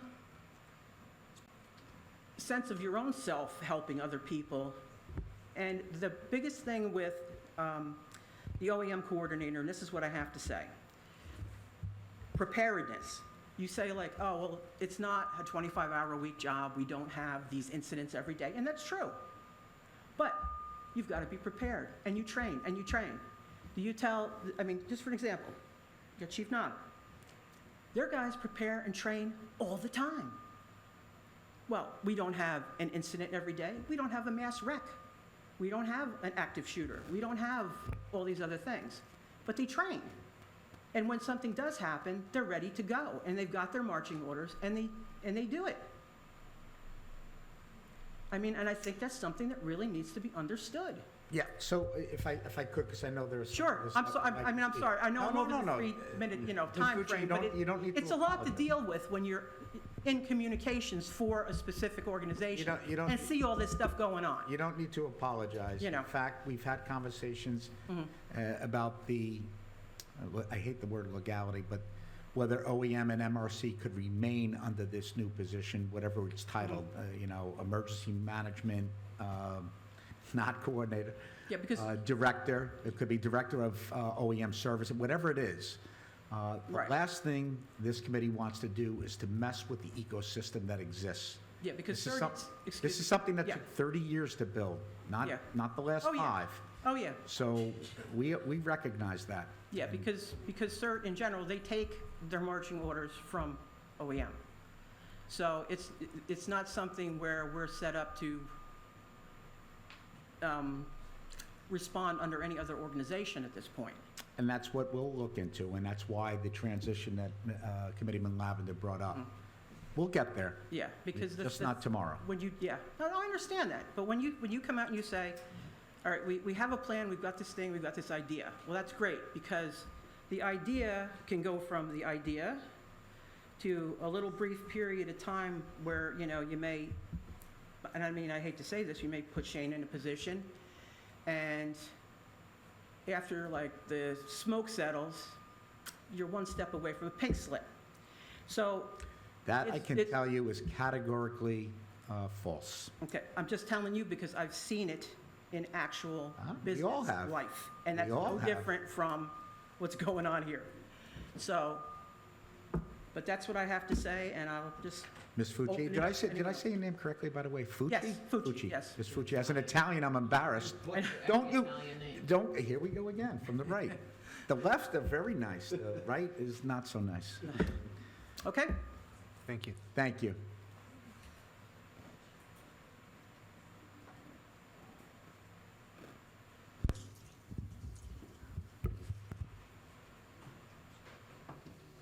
Hold on, we're gonna switch to the wireless mic. Was it a battery or just got a different mic? Can I switch mics? Certainly. Megan, thank you. Should we test 1, 2, 3? All right. Everybody can hear? Yeah? Well, say something. I'm sorry. I Testing 1, 2, 3. You have a very soft voice, but I think I can hear you. I'll try to speak Remember, you want to be on. You're on tape, so you I'll want to try be to heard speak at home as well. louder, Mayor. Pamela Ogens, 36 The Crescent, Millington. Let's talk money for a moment, please.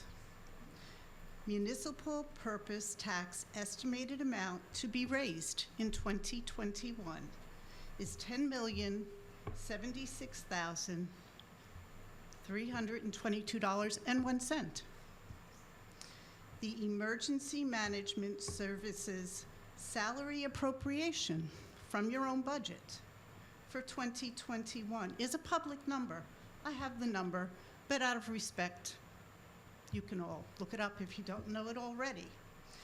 Therefore, the salary and wage to maintain the OEM, the Office of Emergency Management Coordinator position, accounts for 0.3%, 0.3% of the revenue raised from the residents of Long Hill Township through our municipal taxes. 0.3%. Why are we arguing over a position that we all agree is needed, is well done, and is appropriate? Personally, I consider that a very small price to pay from my municipal taxes to know that my town is better prepared and ready for an emergency. By eliminating the paid OEM position, I know, transition, whatever you want to call it, we are making the residents, all residents of Long Hill Township, more vulnerable to emergencies. And I don't believe the money spent for an OEM coordinator can be better spent on a new vulnerable resident advocate position, as it was called at the last meeting 2 weeks ago. We know that the OEM coordinator has facilitated bringing not saying she alone, hundreds of thousands of dollars to Long Hill Township. We have been reassured that this will continue, but there is no concrete plan on how we're going to continue to get those hundreds of thousands of dollars. This money could stay on the table, and it does for many towns who don't have an OEM coordinator the way we do. They lose money on the table that we collect. Second point, please. Prior to the creation of, I'm going to continue to call it the vulnerable resident advocate position for whatever it evolves to be, I would like to see the following. The job description. At the May 26th meeting, Township Committee meeting, I requested that the vulnerable resident advocate position job description, which was flashed on screen, be posted on the Long Hill Township website. I was told that could be done, provided it was clearly identified as a draft. As of June 8th, I searched the Long Hill Township website. I challenge you to show me where it's there, because I cannot find it. If I could let Administrator Malul speak. It's under the employment applications, employment section. Employments, it's not under OEM, it's not under the minutes, it's not under documents. Documents for the Township Committee meetings. Documents for the Township Committee meetings. And I'm supposed to know it's under employment? It's not even a position yet. All right, well, that's where you put it. Thank you. I will check. I did make request at that meeting that it be obvious, that it be someplace maybe in the column where you post other things. Second point, a needs assessment. I worked long enough and did enough multi-million-dollar budgets to know that I could never even broach the idea of a new position without a needs assessment. Thus far, I've heard anecdotal references to why this new position is needed. I believe you need to quantify the need, such as number of residents accessing food pantries, quantifying non-English speaking residents, perhaps through something like additional ESL classes that are needed, or student enrollment in those classes. Number of seniors requesting assistance when contacted during the calls made during the COVID-19 pandemic by the CERT and other volunteers. Numbers, let's see some numbers, not just anecdotal, this incident, that incident. I would like to see another point, a compilation, at the very least, of the resources currently available. What's out there now through the county, things such as the Morris County Human Services, the Morris County Organization for Hispanic Affairs, etc. Other things, church involvements, maybe just something as simple as a list, maybe this exists, as was addressed earlier. Residents who have generators, who are willing to share with people who have a need for a generator or can't go without electricity in an emergency. Maybe we could just start with some links on the webpage to these services before we go into getting a new position. Let's do a needs assessment. Let's see some hard numbers. We're gonna throw money at this. The residents deserve that at least. I have heard the arguments from Township Committee members. I've heard the comments, and I take it all very seriously, but I continue to believe Shayne Daly should be contracted for 3 years in the position of OEM coordinator, regardless of the evolution of a new role with new responsibilities. Don't get rid of Shayne. Don't get rid of that position.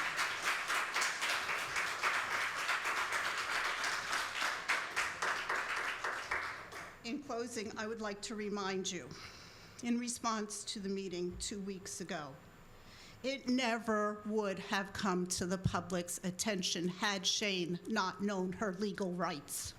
This would have been a done deal. You would have all decided. Please let me finish. That would be Please complete, let me that's finish, completely Mayor. false. That's not true. You are not allowed to stand there and say something that's untrue. That is completely false. It wasn't on the agenda. The initial agenda, it was not there. It was added the day before the meeting. Okay, you did Ma'am, add it was under executive, and Shayne asked for it to be in public. Exactly. Jack, please. Yes, She did ask, but it wasn't there initially. all personnel items by law have to be discussed in private unless the affected employee requests in writing that it be in public. So once it was requested in writing by Shayne Daly, it was moved to the public agenda. And But there was no Attorney nefarious- Pigeon, if she had not requested that it be held, that it be brought to the public's attention? Had Public- she not? Well, the Township Committee would have no choice but to discuss it in private unless she had done that. And if they had discussed it in private? She would have had to sign off on a rice notice, which she did for 2 prior meetings as well. So it may not have come to the attention of the public. But that's state law. We don't have any choice. And she exercised her right to have it in public. And thank What- God what's- she knew that right. Well, I think the Rice letter advised her of that right. And that's a wonderful thing, I believe. In closing, once again, whatever you decide to do, decide to keep Shayne 3-year contract in a position we all know is needed and works. And if I didn't know the law correctly, my apology. I'm an MRC volunteer, not a lawyer. Thank you. Thank you.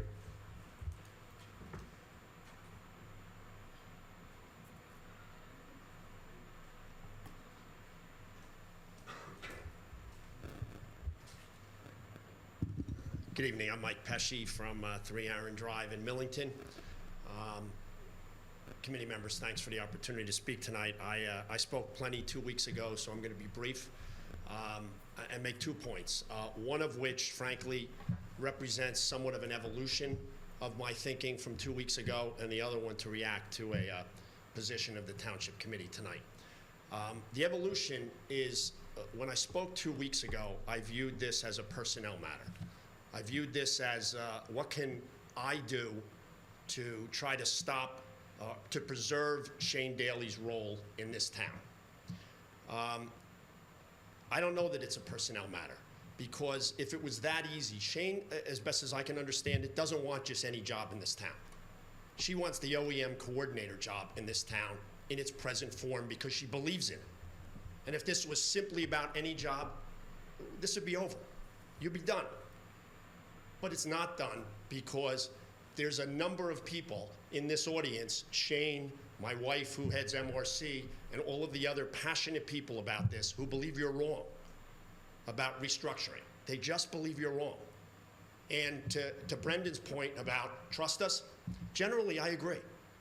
Generally I agree, because, and the reason I agree is you guys live with these issues all day long. Thank God you're intimately familiar with these issues. When I say these issues, the controversial ones. And you know, the controversial issues, people show up with pitchforks, they get motivated for 2 meetings and they go home. And they go about their lives and you live with them all day long.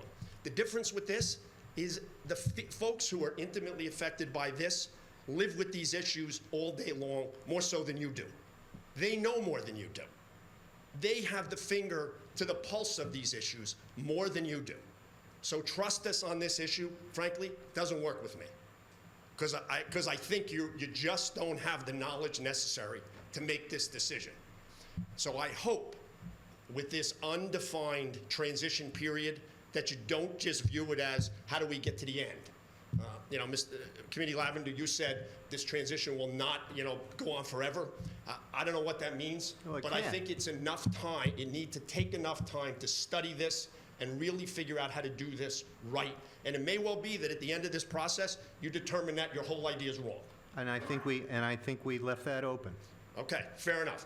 But let me just say, I mean, after that last meeting, we went out and we talked to folks. Understood. Right? And so we hear it. We understand there's emotion about this. Well, it's not just emotion. Emotion, frankly, to me is and that's okay. It makes it sound like there's people out here who are talking only from passion and not from knowledge or facts. With There's a lot knowledge more and than facts passion. comes passion. There's a lot more than passion here.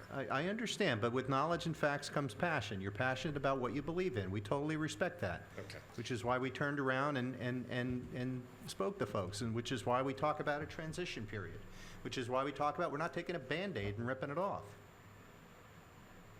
Right? You came close to doing exactly that. Well, we had a bad meeting. You had a bad meeting. We did. You called us out on it, and that's fine. Well, the truth of the matter is the suggestion that I mean, you just chastised, frankly, the last speaker for suggesting that this all would have happened without seeing the light of day. She was 100% right. Had Shayne not exercised the rights to have this viewed in public, this would have been done per your right, behind closed doors, and you would have not had any of this. So don't call her out. She was 100% right. I don't think it's per our right, it's per regulation. It's per law, not per our right. No one was trying to do anything underhandedly. You were, but had Shayne not exercised that right, the public would not have had an opportunity to comment on this as we've now had in 2 of your meetings. And thank goodness we did. I hear you, but that's the law. Yeah, Mike, I understand the that. Township Committee has no discretion. No one was trying to hide behind it. But the point was that it would have all happened, you know, without seeing the light of day.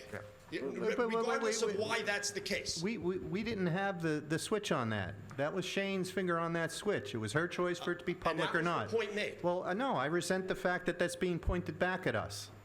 It was her choice to flip the switch, public or not ours. The only point is, had she not flipped that switch, all of this She would have flipped happened that switch, and we're having the dialogue. Okay.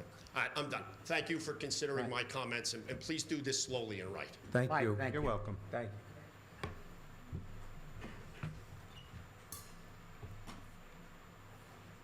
I wasn't going to say anything tonight. I'm Lexi Blysa, 25 Sunset Place, I'm Millington. sorry, I didn't hear your name. Lexi Blysa, Thank you. 25 Sunset Place. And I have one question. How would any intelligent human being take a new position with no job description? That's my question.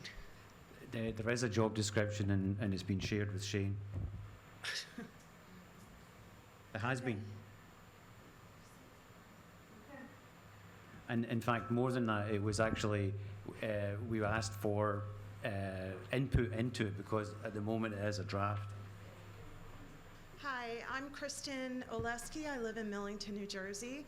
Some of you may know my name because back in March of last year, I organized a volunteer effort to provide shopping services for seniors that couldn't do so themselves. And that's how I first came into contact with Shayne Daly.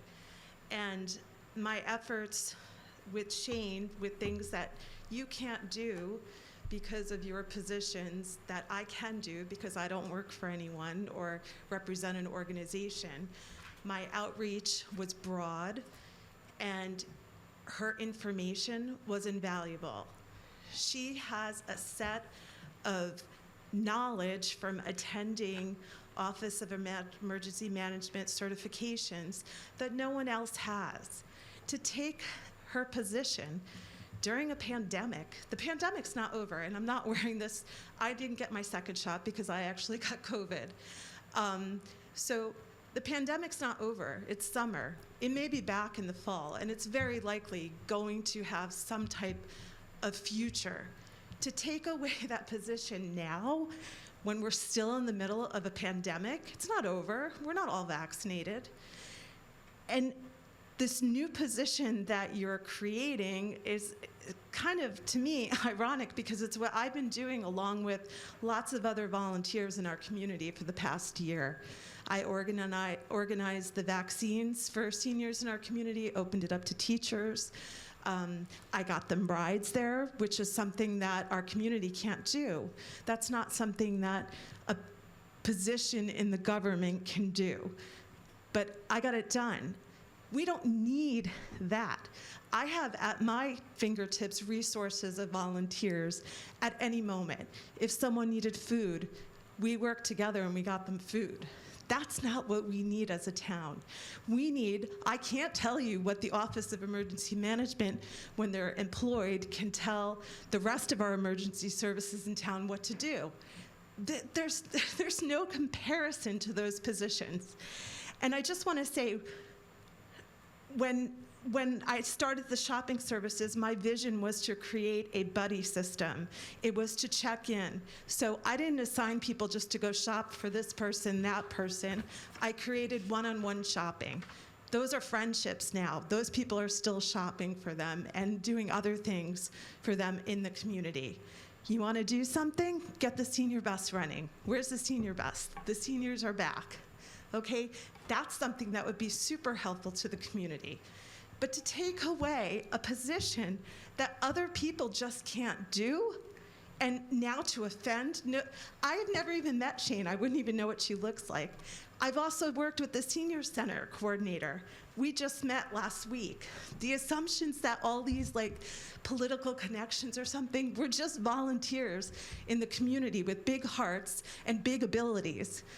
We can handle this. We can't handle the Office of Emergency Management needs. And to say that we'll just have that on call if we need it is ridiculous. All this time, certification courses, coordinating with our towns, the extra work she has put in, I know because we spoke late at night on many nights, that cannot be duplicated. And to take the chance that she'll walk away when she's coordinating all these other groups in our town that wait for her to give the signal as to what to do next, it's foolish. And for what? And I just want to say something that bothered me. Throughout my over year of volunteering organizations, I got many calls asking for a list of the names, who's doing this, how many people, who's in charge. It was like it was needed to be published in the paper. That was never the point of my service or any of the people that were volunteering with me. And it shouldn't be yours either. So it feels to me like this position is a great little newspaper article.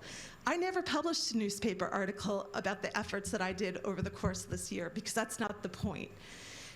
If you want to be able to say, hey, look how great our town is, we check in on the vulnerable. I found out that the sunshine calls that our police department used to do, they had stopped. They had stopped. They started That's them again false. now That's because I false. brought, well, it's not false, it's what the police actually told me. They're back now because I brought it to the police's attention. Why did we stop it? Who stopped it? Why do we need to put someone in that position if the police can do that, and they were doing it already after Hurricane Sandy? So I am just saying you are making a grave mistake. You're creating a position that we don't need. Falling through the cracks, who's falling through the cracks? What we need is somebody to coordinate, somebody with the training to continue between the storms we have, the trees that fall, the pandemic we're in. That is invaluable. That cannot be replaced. Shayne Daly cannot be replaced. Thank you.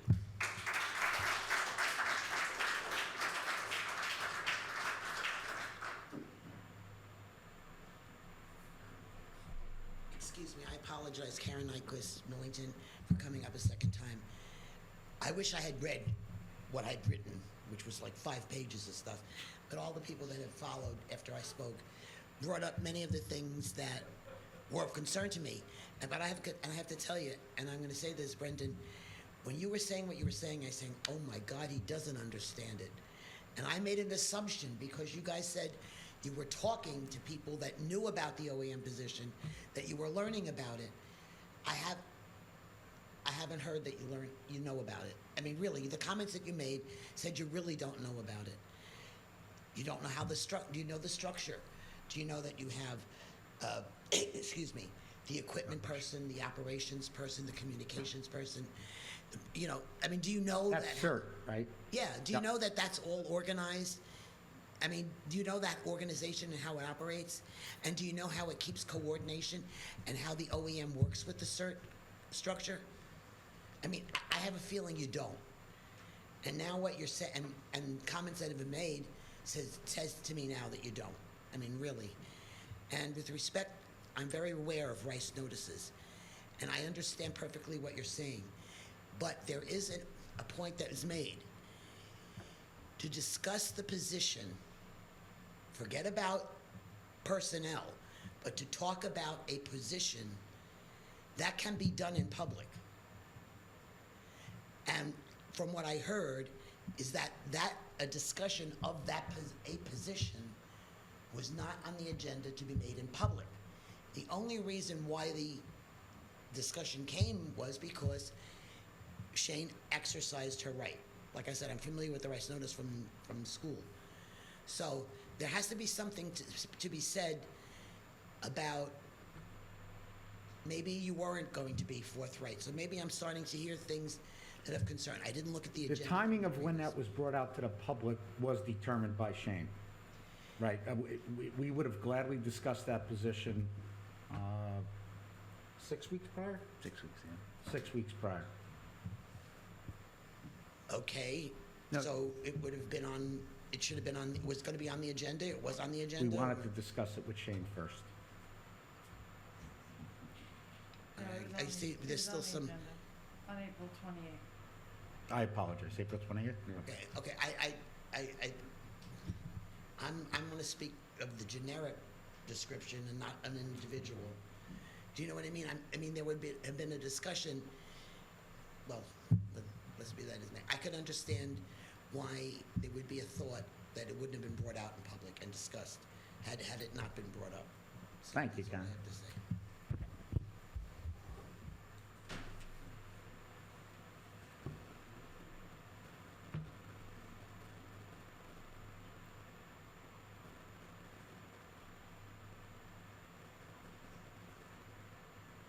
Good evening, John McGlynn, 285 Warren Avenue.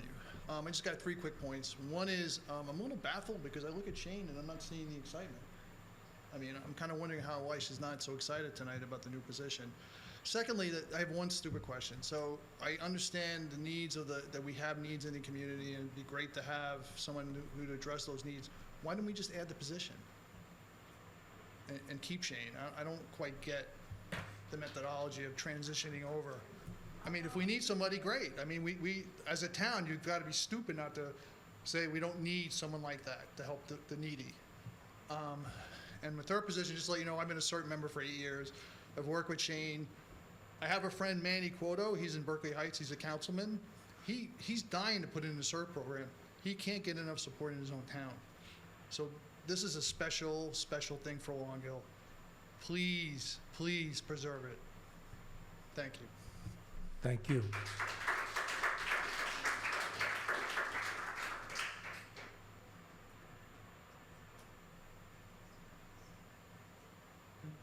Shayne, you're my friend, so did you want to speak? You are most certainly not required to speak.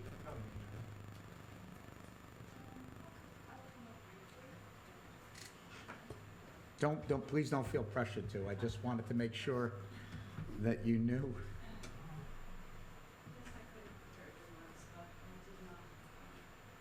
Good evening, Mayor and Council. Good evening, Shayne. Megan, Jack.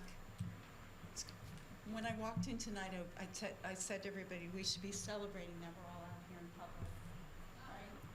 It's been an extraordinary year. I think I want to address them more than the council, if you don't mind. Excuse my background. But make sure you use the mic, microphone, though, if you could. You can take it off if you feel more comfortable. Thank you, that's okay. So I want to thank you all for coming out. I appreciate your comments.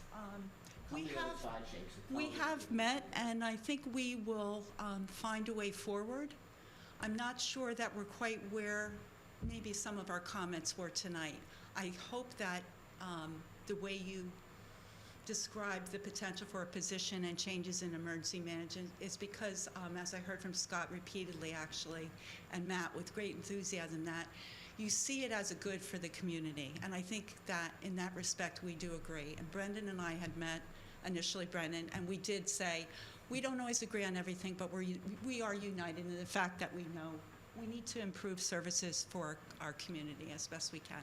And that should always be the way forward. Some of the remarks, unfortunately, about last year, though, left me feeling that I wanted to come up tonight and make sure that all of you understand that. I think I will take it off. I'm sorry. You just slide it. Oh, there. I do not want in any way for anyone to misinterpret some of the comments. We had such a positive response for COVID, and it was the whole community. It was the community organizers. It was the emergency services. It was many of our council members at large. It was our leadership under Brendan Ray. He was an extraordinary person for an extraordinary time. As a doctorate in virology, I say it to Guy all the time, I end up with the best mayors. So I do want to commend you on that. I think, Guy, it was appropriate to make those opening comments. But on the other side, these are the volunteers and the other people you heard from at the last meeting that were, as I said to you both when you first presented the idea, we were shocked that you would consider, in my opinion still, I'm sorry, but dismantling the OEM department as we know it today, because it really truly would be a significant change for the community, in my opinion. So while we're not there yet, I think I'm just not ready to potentially get into a personnel type comment with regard to where the position may go. I said to Nancy, we haven't really even had an offer or anything formal. I absolutely would like to be reappointed as the OEM coordinator. I'm a little afraid that that time has passed.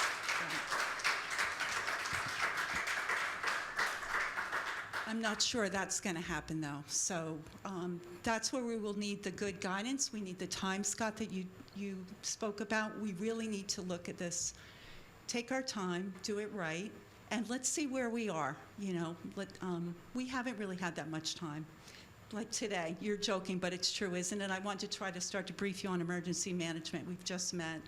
You know, we could spend much more time for such an important project. We'll get there. It takes time, it takes dialogue, it takes understanding. And you look, we're not supposed to know everything up here. If you think we run and we get this position because we know everything before we get, no, we don't. Not at all, but I strongly agree with many of the comments with regard to they understand. They're out there a lot with the emergency management, functioning as other volunteer groups, but under the direction and control of this department.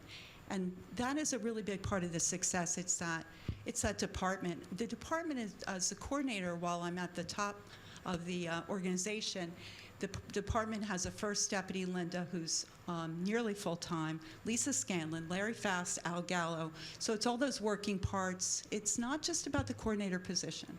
So again, thank you all, and thank you, council, for allowing me to speak. It's a little awkward because it is somewhat of a personnel situation now too, but please, let's move it forward, but slowly and, with good discernment. And thanks for those comments, Shayne, because I think what you're saying is that it's the way that we've always worked with you. We've worked together, and we've got to the right spot, and that's always what we've endeavoured to do. And so thank you for kind of lowering the tension in the room a little bit. I certainly felt it. I hope Thank to, you. but I really will, again, I would really like the opportunity to express to all of you what I would really like most for my department and for myself. I put my heart and soul into this for 15 years, so I don't think that that's necessarily been represented tonight. But I also think that I want to really keep my heart and my mind open to some of your ideas. But try to hang on to this department, and let's think about expanding it. It could be an extra day a week and a business card. It really could. So Now- thank you. Let me make something perfectly clear. No business card. All right, that joke bomb. Tip your bartenders. All right, Shayne, thank you for your kind words. You always are a gentle lady, I guess. I don't know how to phrase that, but as always, thank you. I don't know. Anybody else? Hard act to follow. That it is. The only thing I will add, and I don't want to end this meeting on a downer. Let's understand, Facebook is what it is. Sometimes even facts find their way onto Facebook. not always. But what is not acceptable are personal attacks. And I think anybody who followed what was posted over the weekend, there were some personal attacks made to one member of this committee and to a township employee. That's bullying. And it's gutless bullying because it takes place behind someone's computer.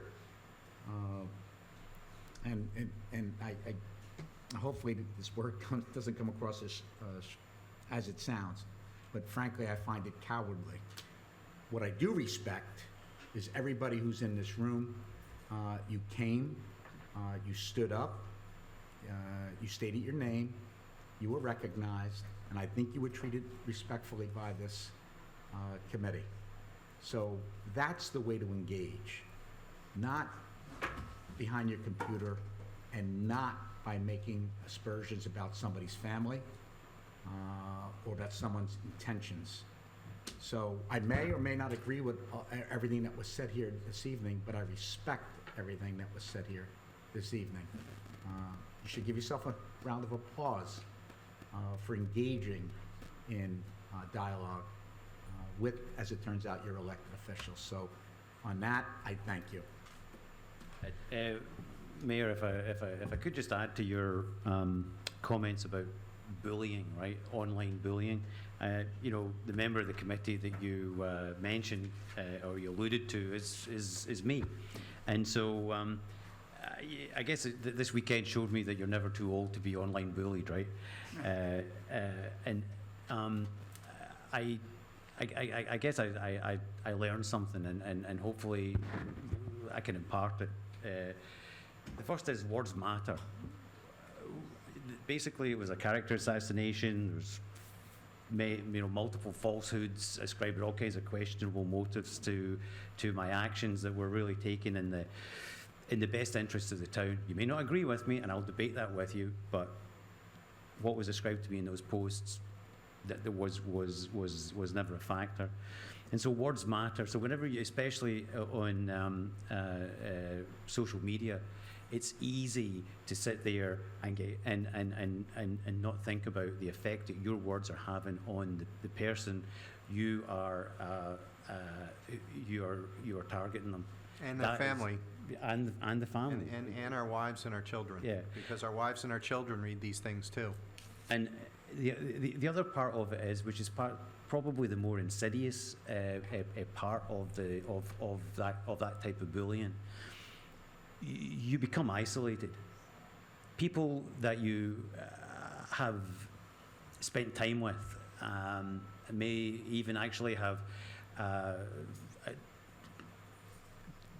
think the same way you do about things. You're somehow tainted whenever you're publicly targeted like that, and you're very alone. And so, okay, I'm a big boy. I signed up for this. I can deal with it. But when I think about a young person, a teenager, a young adult, they can't. They don't have the same tools. They don't have the same experience that I have, and it can have an incredibly detrimental effect on them. And so I ask you, think about the words, think about what they're about the effect that they're actually having on the person, and most of all, whenever you see someone who is a target of an online bullying like that, and you know them and they're a friend, gather around them, just make the phone call. That's all you need to do, just to make them feel a little bit less alone. And as I say, for myself, it's really neither here nor there. I'm older. I have all the experience that I need to deal with it. But when I think about the effect that something like that has on a younger person, it can have incredibly detrimental effects. And so please think about what you do before you write, and just do the right thing. Come around to somebody and give them the support that they need. Thank you, Brendan. That's extremely well said. All right. On that sober note, I think I'd entertain a motion to adjourn. So moved. Oh, second. Thank you, everyone, for coming out. Thank you. Appreciate it. Thank you. Guy, can you hit the button? Did we do the motion to adjourn? All in favor? Aye? No, this one, right? The button This that one? you hit, yes. Work.